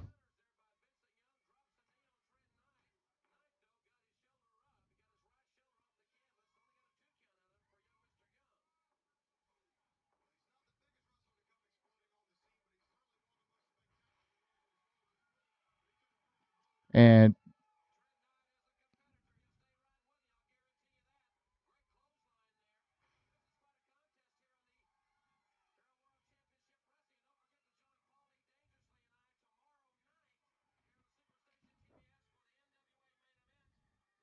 yeah, he looks like the legitimate son of Kerry Young.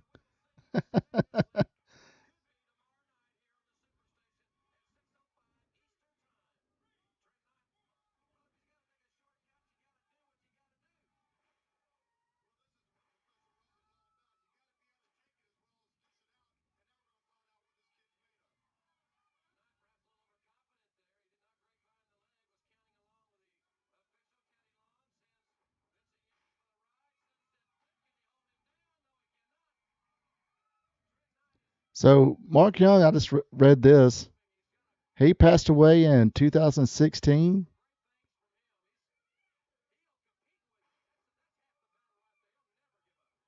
at 48. Not sure where he died from.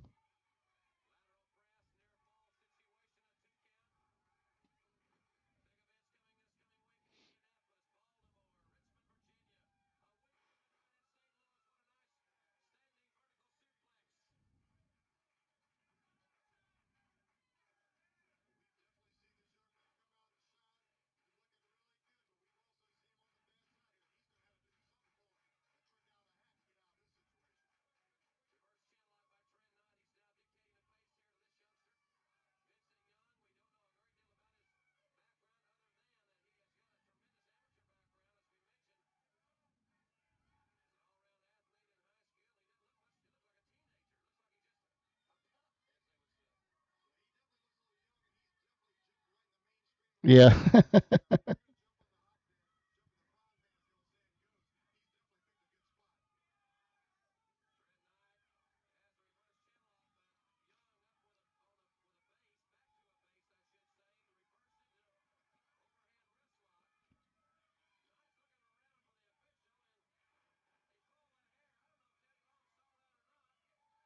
Taylor looked like he was out of position there.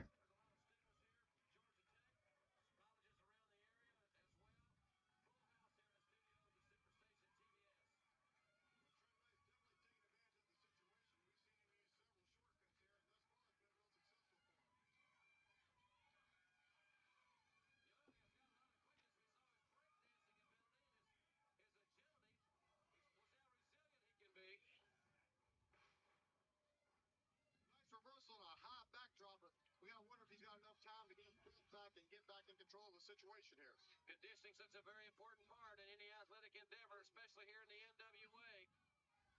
It says wrestling on the marquee, and that's exactly what you get with the National Wrestling Alliance. Night kicking, and this kid's fighting fire with fire. Yeah, I think the guy who came out with music, I guess they was maybe to get.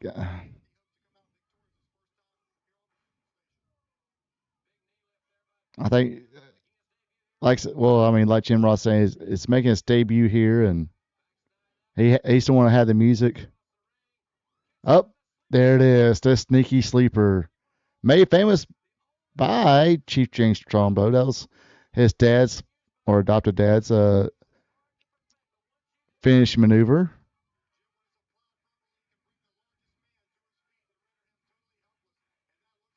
One. All right, that's it. Oh, never mind.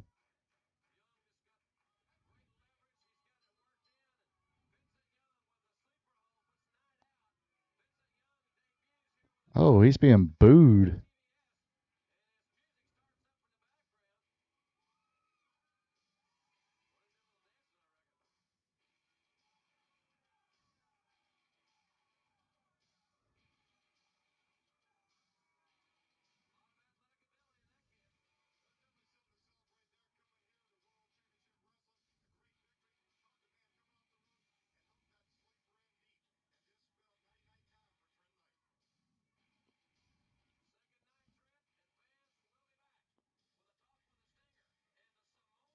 Yeah, I mean, I remember him because I remember. I mean, as soon as he came out and I seen Vincent Young, I was like, "Oh, wait a minute, that could be Mark Young." Because I know, well, I do remember him being Continental's private pile. Um, I think he has some WWF matches. I'm trying to remember where else he wrestled at, but good God, here we go.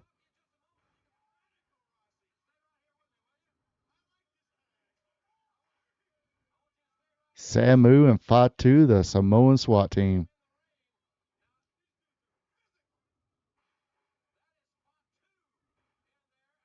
No, that's Samu. No, that's Fatu. Fatu is in there now. And yes, that is Rikishi Fatu, the son of the Usos, or the father of the Usos. My bad.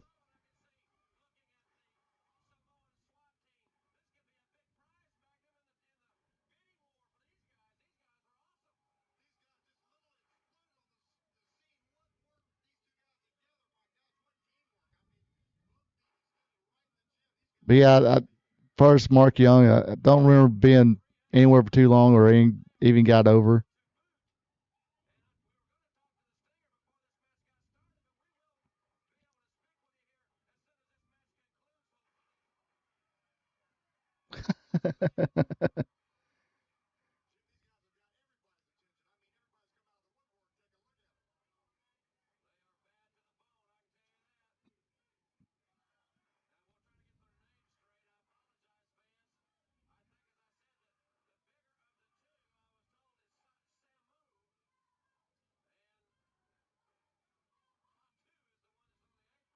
No, Fatu's in the ring.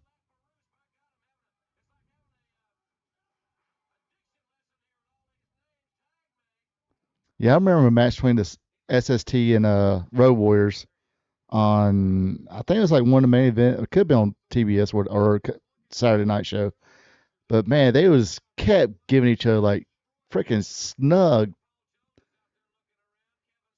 stiff freaking clotheslines. Paul Jones.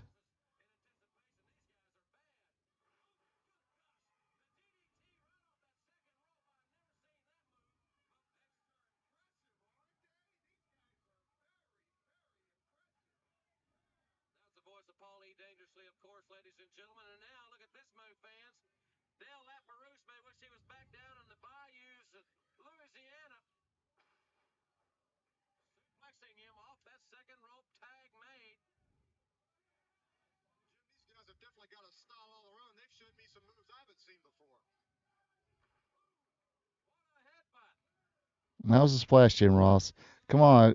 I was putting you over there, Jim Ross.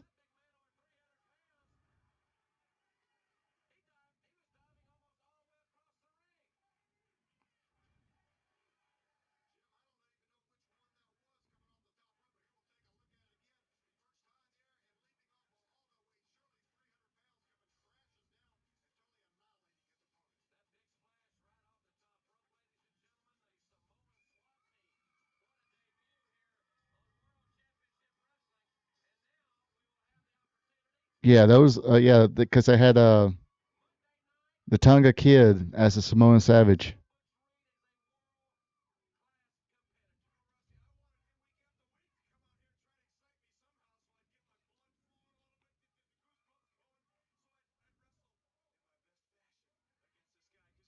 Just face it, Rossi. If you got two two shoes guys against each other, most of the time it's just not that interesting in the ring. You got to admit. But when you got a guy who doesn't like somebody and the other guy doesn't like him back, it works out all that much better. The chemistry's great. The people go nuts in the ring. And finally, he came out and he started watching my matches and showing a little bit of interest in me, getting my interest up, making me move my red blood cells. I'm so happy that he did that, Butch Reed. And that, what just happened in the ring, whether you like it or not, that was also excitement. I get excited every time I think about Butch Reed now. And come Monday night, you can bet I'll be very, very, very quite excited, Rossi. No doubt that he will. Fans, the Stingers are ready for Monday night's battle. Hacksaw Butch Reed, and we'll be back. Mr. Matsuda will have Barry Windham with him, and we'll also see Lex Luger in just one moment. Dum, dum, dum. Yeah, they had some pretty good matches with each other.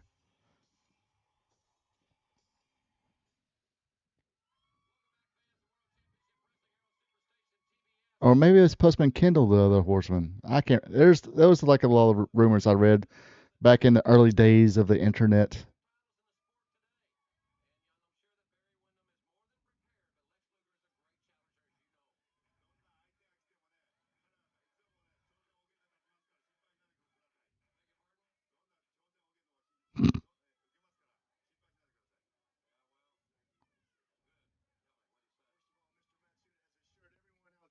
That there will be no problems in defeating Lex Luger in this championship bout. Now, Lex Luger, you come to town, believe me, you look phenomenal. You look the very best that you have ever looked in your career. Let me tell you what. Yeah, I remember when Kendall turned heel. There was a match between him and Eddie Gilbert against Barry and J.J. Dillon, and it was one of those he reached for the tag, then Kendall just nailed him. I think that's what happened. Yeah, think I remember that correctly. Right beside me, there's no way in this earth, or in this world, or any way at all, that I can walk away. What you're basically saying is that you have to cheat to win. That's what you're going to do. Listen, I'm keeping this belt no matter what. All right, fans. Well, one man that will have something to say about that is the total package, Lex Luger. And he is making his way to the ring in just a moment.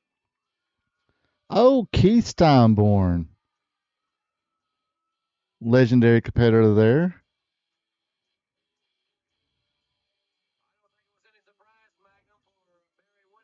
Former Opelika City champion of the world.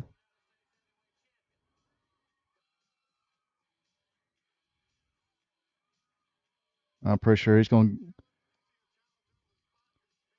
Let's look at be careful of Keith Steinmore. Keith Steinmore's been known to stretch people.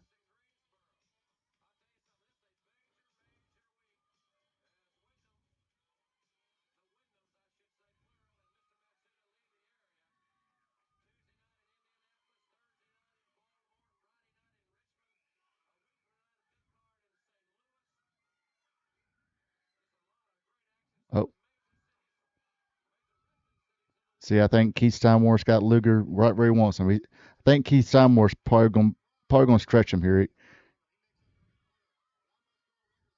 Oh, Keith Steinborn against the Lizard Man.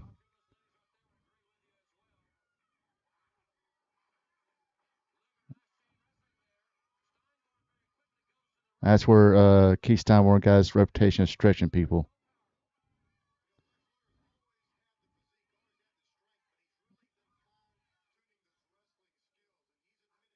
Keith Steinborn versus not the Lizard Man, but the Frogman Frank LeBlanc. See, the Frogman LeBlanc, he was a up and comer till he got in the ring with Keith Steinborn. Keith Steinborn stretched him. It screwed up his career.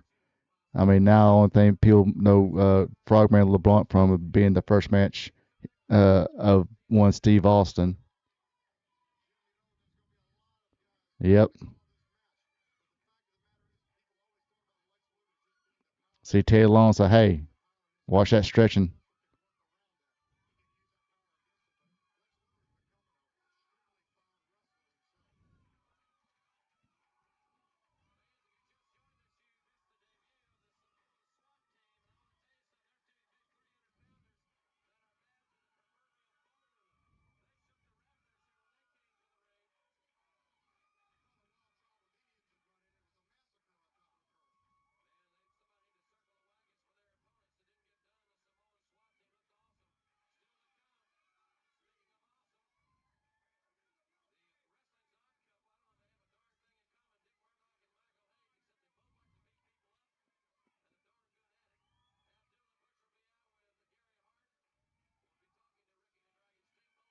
Oh, see, there you go.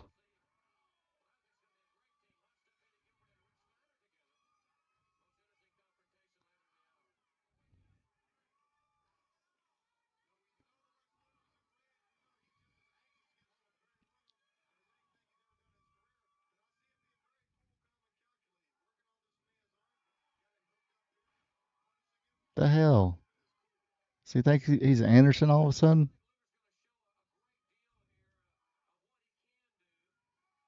Yep.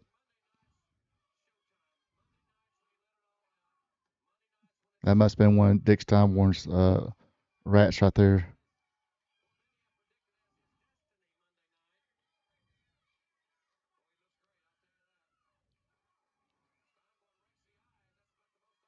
See, there you go. He's coming back. Oh, Luger's in trouble.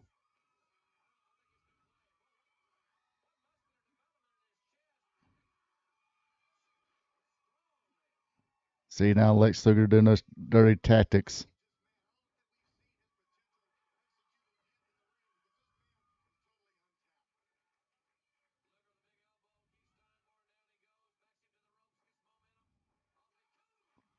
Dang.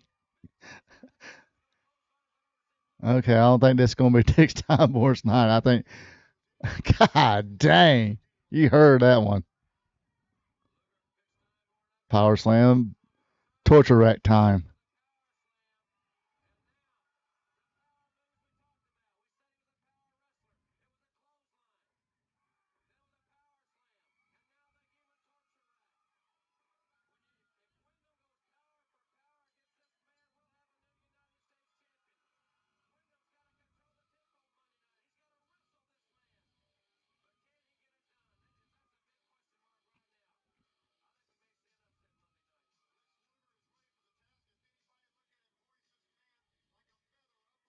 Yeah, he looked like he slipped a little bit, ran into that clothesline.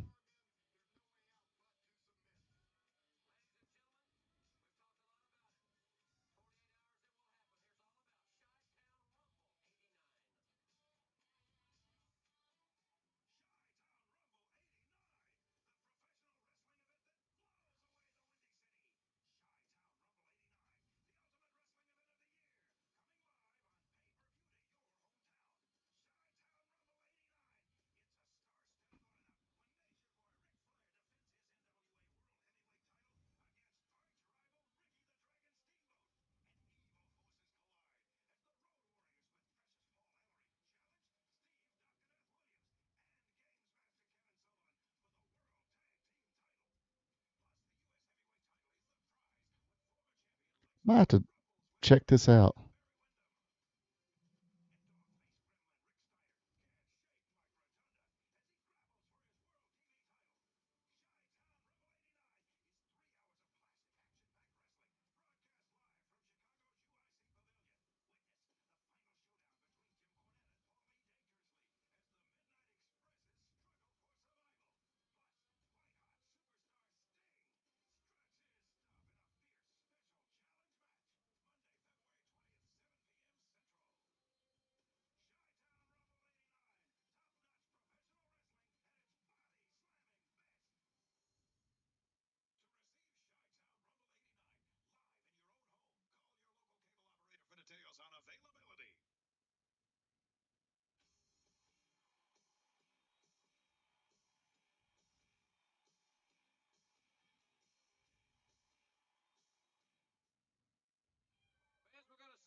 has asked for this time to make it obviously something very important for you. I came out here before and I told you people you were witnessing a funeral.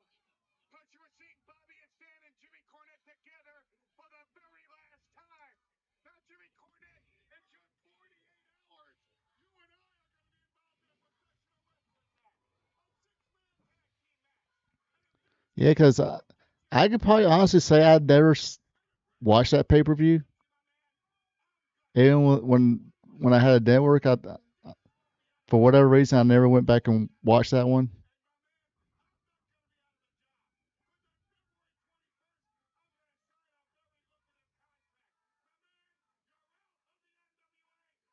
I wonder if it's on YouTube or because some of the old pay-per-views are on YouTube,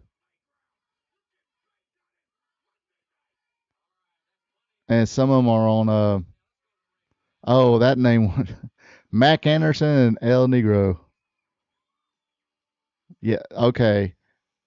This music right here, Bass Street USA. This is the best original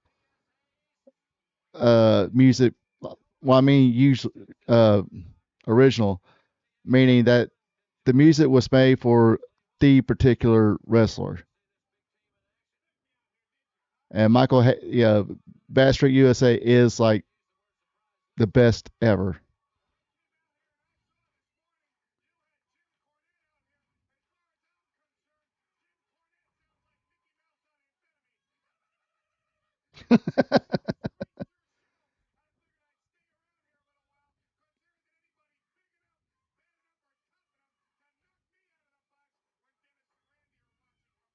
So I guess Jimmy Garvin done left too for a while because he's in there with Dick Murdoch.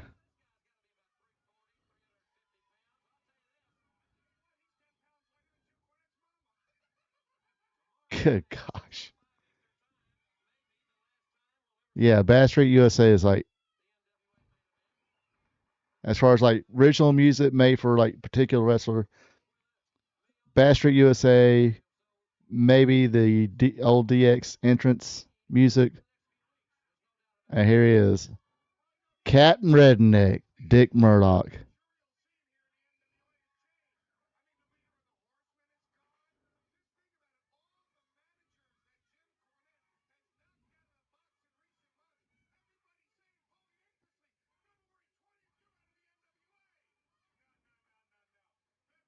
You know, some of these wrestlers, especially at this time, talking about all the weight they getting squat 500 pounds. Psh, Dick Murdoch drinks 500 pounds worth of beer. That's how he That's how he trained.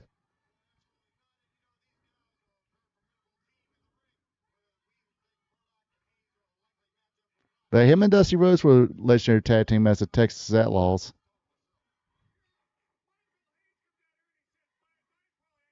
Yeah, I'll put DX second. I mean, I really got to think about it.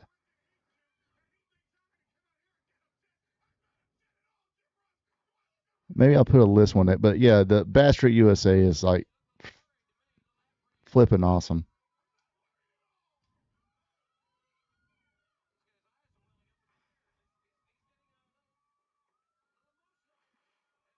What the hell is Michael Hayes doing? Well, I mean, not a great drop kick, but now Michael Hayes will leave here soon as well. I think he no show, wasn't happy with the pay, and he'd wind up going back to world class. I think no, he sticks. Never mind, take that back. Take that back. He done came. This is after his world class run.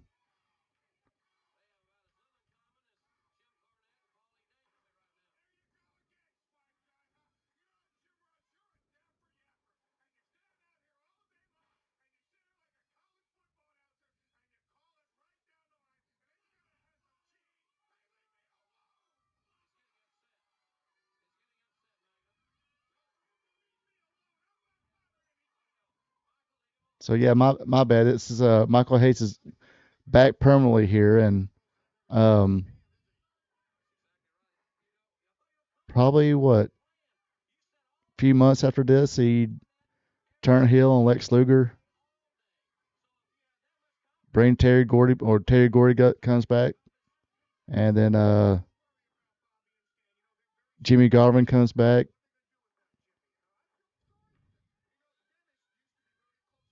Right.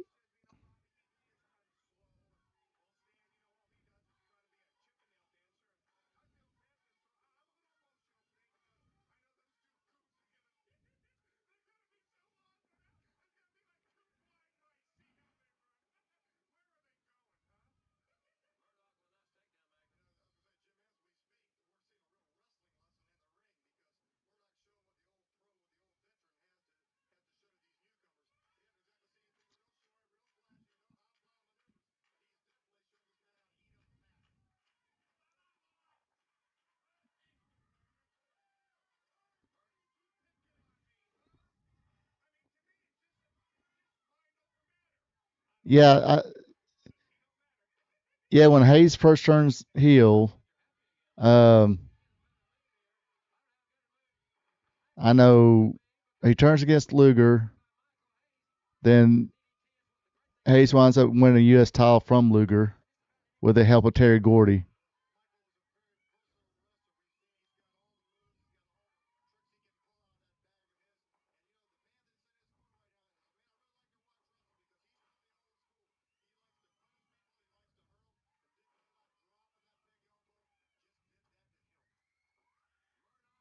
And put his nuts in his face. Didn't get to see the brain buster.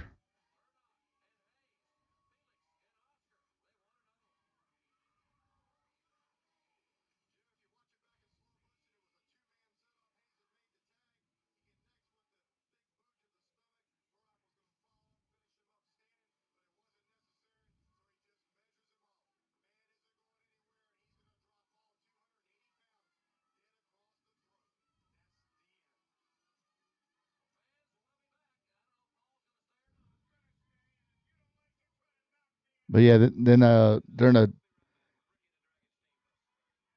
the Clash of Champions where they had the semifinals and the finals of the tag team title tournament that got held. Yeah, it was shortly after this because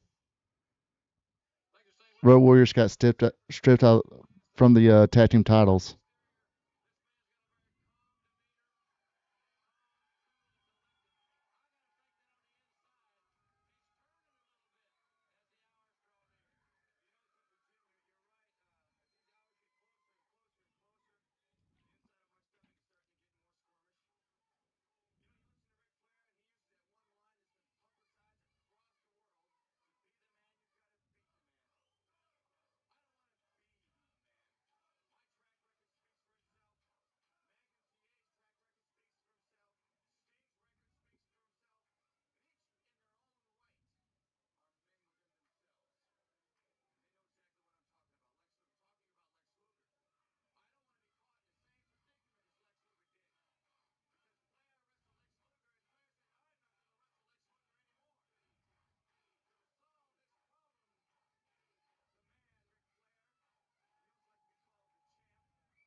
Yeah, that was probably when you seen little glimpse of Paul Jones. That's probably one of Paul Jones's last appearances on here too, because he would go on to form South Atlantic Pro Wrestling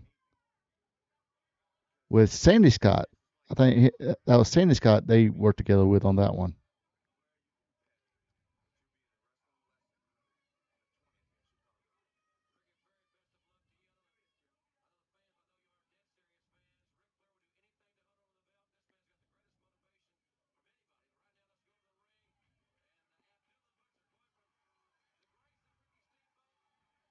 Oh, Abby with Gary Hart.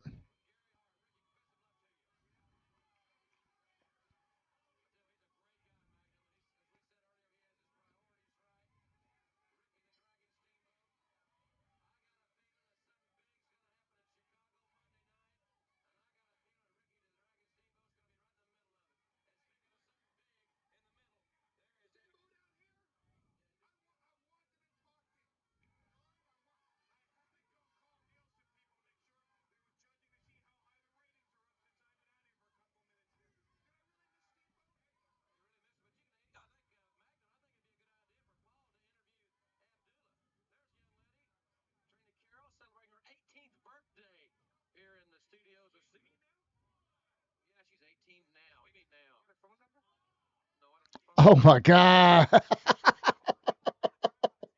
Oh.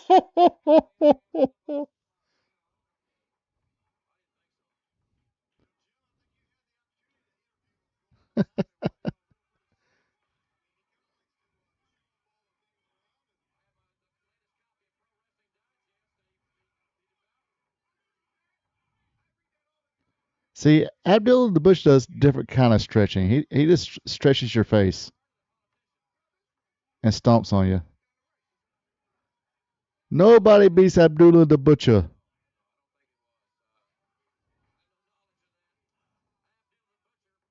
Might want to go down there, kid.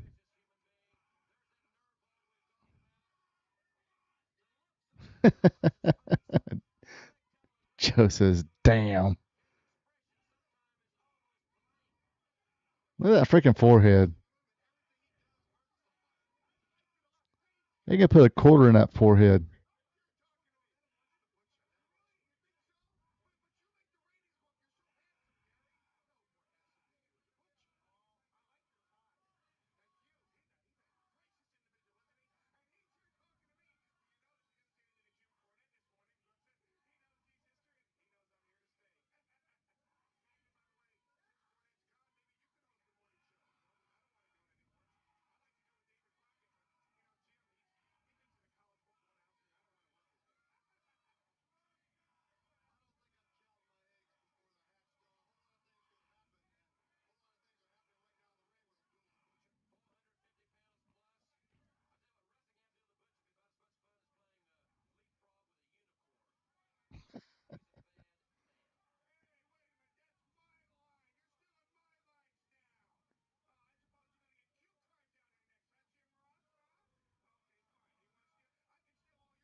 Guy named Paul Heyman's roasting Jim Ross.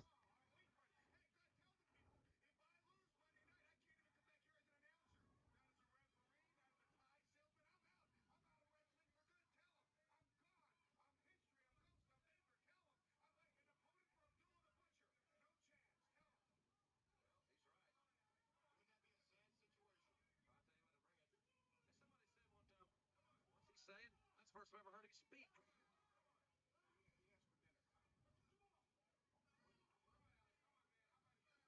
This nerve on Rick Allen. Look at Allen's frothing at the mouth. Abdullah Butcher, powerful slam on Rick Allen. This is one of the most evil men in the sport. Look at it. Look at the look on his face. It's just and a faraway glaze. 450.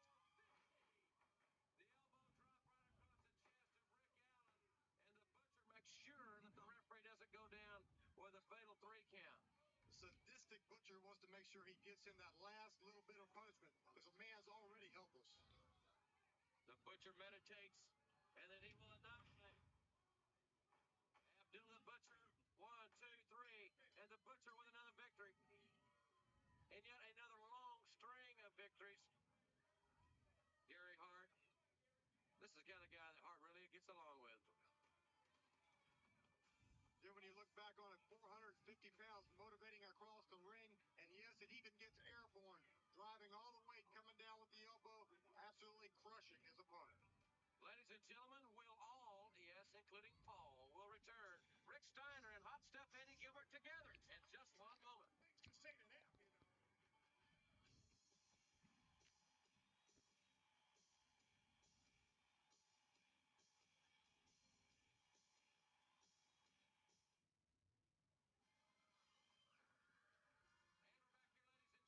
The Cruel Connection.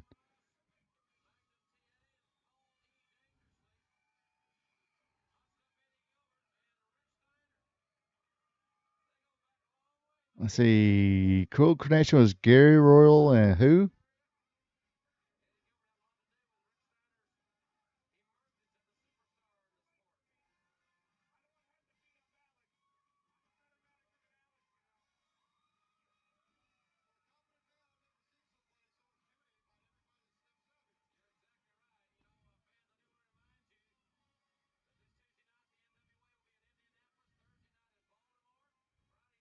Okay, George South and Gary Rule, I think.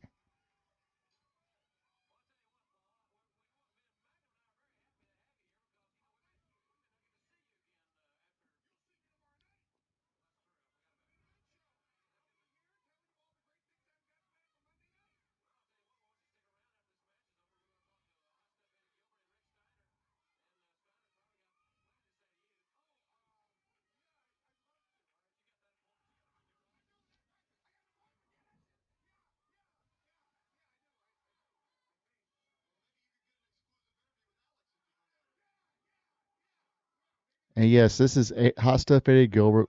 Said it plenty of times.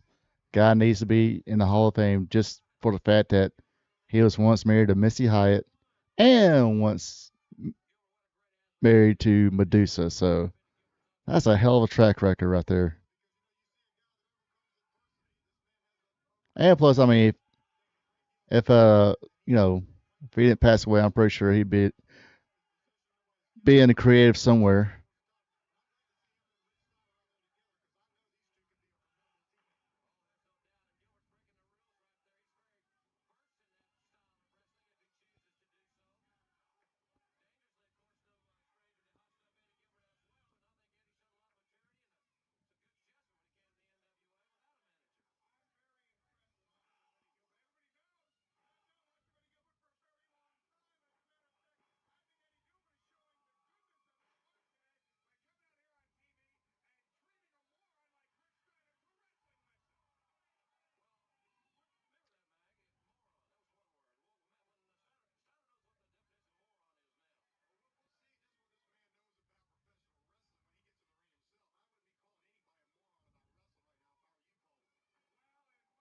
It's basically just a show,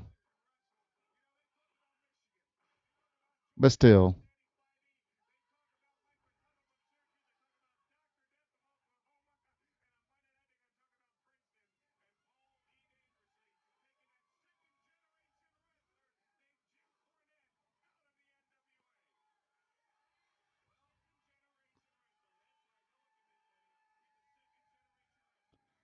And yes, I mean, this is before Scott came in, obviously. But man, Rick Steiner was freaking over like Rover here.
Exactly right. Magnum TA certainly knows the belly to belly. He perfected it. Fans, here we are back with Hot Stuff Eddie Gilbert. Rich Yeah. I told the fans that you know this man quite well, and he had a lot to do with his resurgence as a major star. That's son. It's great. First, I want to tell you, Jim. 1989, everybody's talking about being their year. They want to do this, that, and the other. Well, for Hot Stuff Eddie Gilbert, the year has already started great. Messing with Ric Flair and Barry Windham made my day great. But coming back, becoming. That's a monitor. That's a monitor right there. That's me.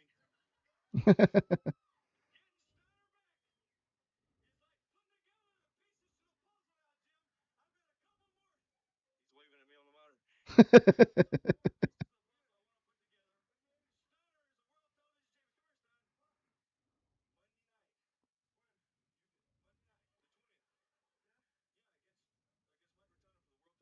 You're putting this up.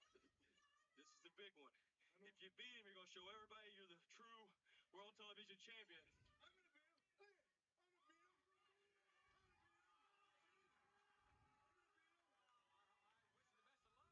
I'm stupid. I'm not stupid. I just had problems and I got to work them out. I ain't stupid. I'm sure you're not. I agree.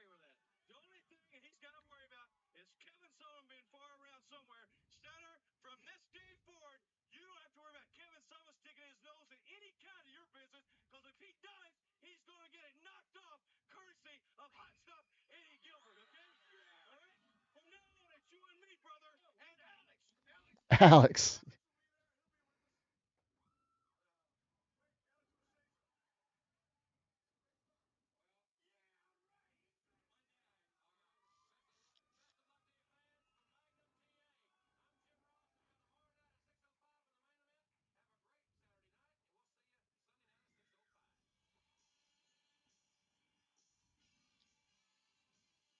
Yep, executive producer George Scott here, and apparently, not too many people like George Scott. People like Sandy Scott, but not George Scott. I think Sandy Scott was one who one of the main bookers of Crockett Promotions back in the day. Make sure I'm right about that.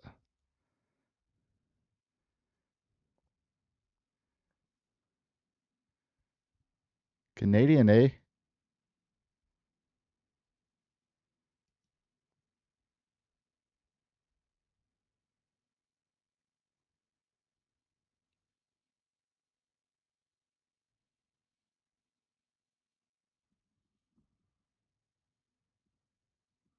Okay, my bad.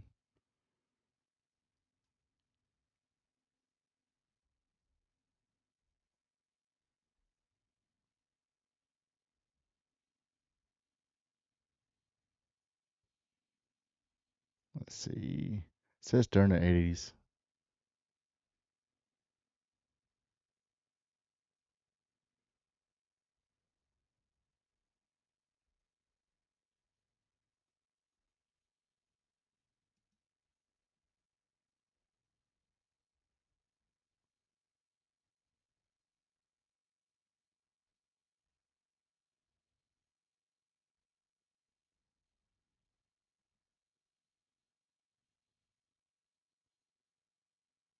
Okay. George Scott was the main booker. Okay, things started makes. So George Scott was the main booker of Jim Crockett Promotions back in the mid to late 70s, and George Scott wound up going to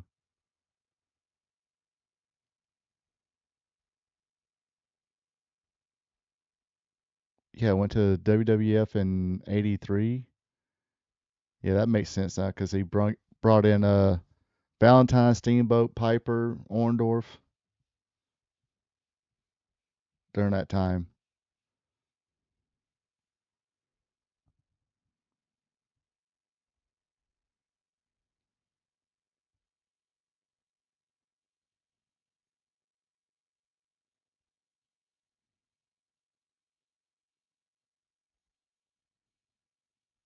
Anyway,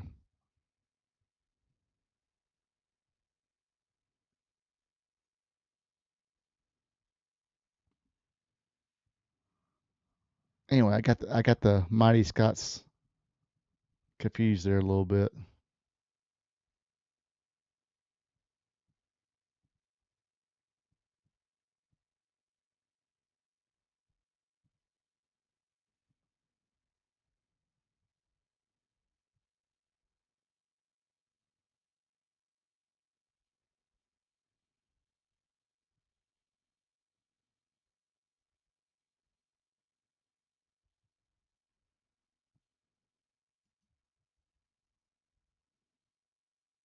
So, okay, yeah, Sandy's. What did I say? Okay, I think Wikipedia must have things confused. Anyway, yes, yeah, he was, like I said, they kind of had a little brief feud with the Horsemen. Got tangled with the Varsity Club with of course, with Rick Steiner and Scott Steiner was brought in. I think probably the first big feud with the Great Muta when was brought in. I mean, he rubbed elbows, but wasn't like the top guy like he was, say, in UWF in Memphis. But like I said, good mind for the business and all that. And if he was, still alive today, he'll probably be creative somewhere. Maybe. I mean, unless he, burned all the bridges. But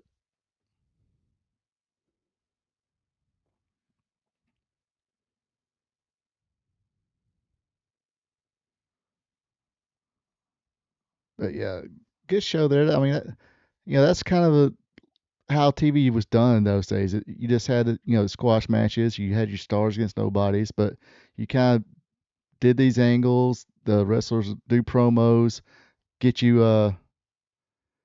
Yeah, he had in match with Sting against Flair.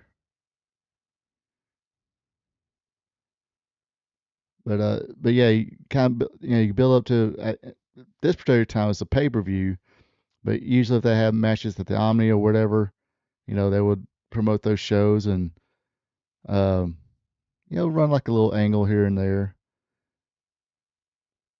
And what started off the Flair and Steamboat, or rekilling the Sting and Steamboat feud was, um, Eddie Gilbert had said, "Hey, I got a mystery partner, to face Flair and Barry Windham." They're like, "Okay, we'll face you, your mystery partner." Well, the mystery partner was Ricky Steamboat, and this was done at TBS Studios, and at that time you didn't see that a lot. And you got to see Flair get pinned fair and square in a tag team match, something you didn't see a lot. Didn't really see Flair wrestle a lot on TV back in those days. There were few and farther between. And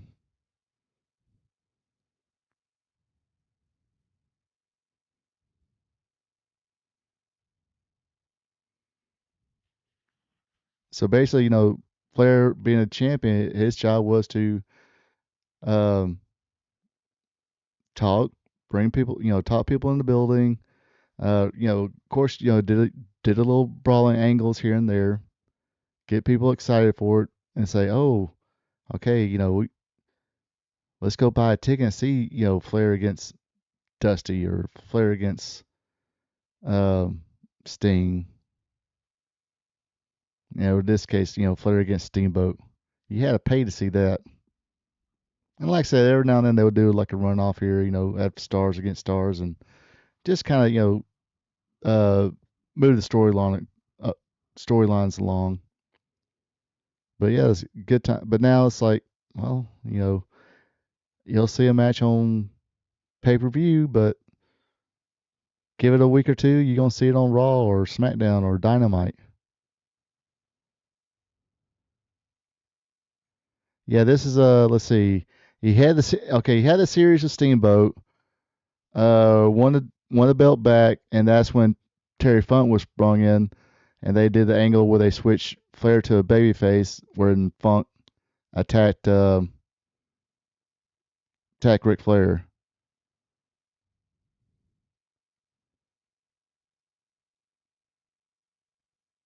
And that was the formation. It was Gary Hart managing Great Muta, and Terry Funk had the Dragon Master. I think it was Kendo Nagasaki was the Dragon Master.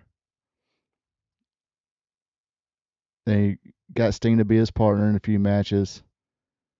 Then that's when it was supposed to be supposed to be Tully and Arn coming back. Then Tully got popped for drugs. uh, so that kind of messed up his contract. So Arn came in himself, but they brought Ole back. Formed the Four Horsemen with him with the Ole and Arn Anderson, Flair and Sting. And I think last week we kind of talked about when the Four Horsemen turned against Sting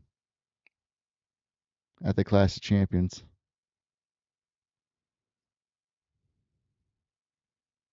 And that was 91. Was that 91? No, 90.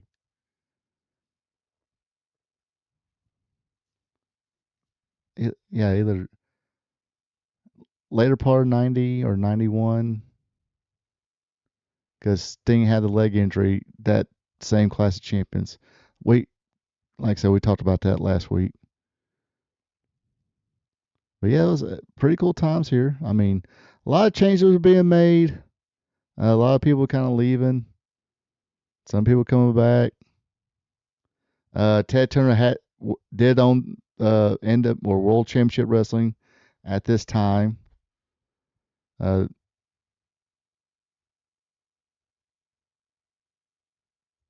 So yeah, a lot of changes. But I mean, still had a lot of time. I got, Samoa's SWAT team came in and they switched Hayes, brought Gordy back periodically. Steve Williams was in and out periodically because they had big money deals in Japan. They made their money in Japan, kind of like with Dick Murdoch. Dick Murdoch also, I think, was one of those guys who made bigger money in Japan. I think they all did. Bruiser Brody, Stan. I mean, this was a lot of time. That time where a lot of like Stan Hansen, Steve Williams, Dan Spivey, Mass Superstar before he became Axe, Abdullah the Butcher, of course, and like I said, Steve Williams, Terry Gordy. They all made their like big money in Japan, so they wound up spending a lot of time in Japan. Hell, even Johnny Ace, I think, became a little bit bigger star in Japan. All Japan, I do believe. And this is when, All Japan was actually pretty good. It had some great talent there as well. And you still had New Japan. Well, what's his name? I forgot his name. Well, besides Muda. I can't think of his name now. It's getting late. Speaking of which, yeah, I think it's getting to be by that time now. Time to pack it up, make some dinner, see who else been messaging me the whole time.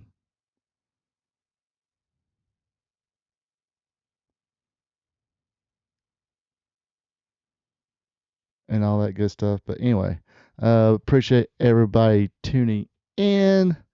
Join me next week, same channel or same time, 8 p.m. on Fridays. Like I said, I'm definitely going to be coming home every night. I think there might be a couple trips I have to make to Valdosta, but they're going to be drive there, do what I need to do, drive back. So possibly this week we'll do a spot show live stream on Wednesday or Thursday. Bring that thing back together. Other than that, same stuff all week. Check out my other content, the Raw recaps, the Wrestling Trivia Tuesdays, all that good stuff. But anyway, hope you folks have a good night. Hope you folks have fun tonight. If you're not watching this live and you're watching on replay, hey, hope you enjoyed it as well. Like I said, drop a hello or whatever in the comments. Let me know you're here. Other than that, you folks have a good one. Folks have a good one. Take it easy. And until next time. So long from the peach state of Georgia. Ronald Ray here saying thank you for checking out my video. If you don't mind, go ahead and click that thumbs up button, leave a comment, and share this video with family and friends. I would also appreciate it if you would subscribe to RP2 Vision, where I cover the sport of professional wrestling from yesterday to today. Now don't forget to click the notification bell as well, so you'll be notified when my other weekly content is available, like Wrestling Trivia Tuesday, WWE Raw Recap, and AEW Dynamite Recap. I also have 2 live streams. Every Thursday at 8 p.m. It's Spot Show live stream, where I discuss the latest news in professional wrestling. And on Friday nights at 8 o'clock p.m., it's Wrestling Gold Friday Night, where I discuss the good old days of professional wrestling. When wrestling was wrestling, wrestling was real because it's still real to us. Folks, have a good one and take it easy.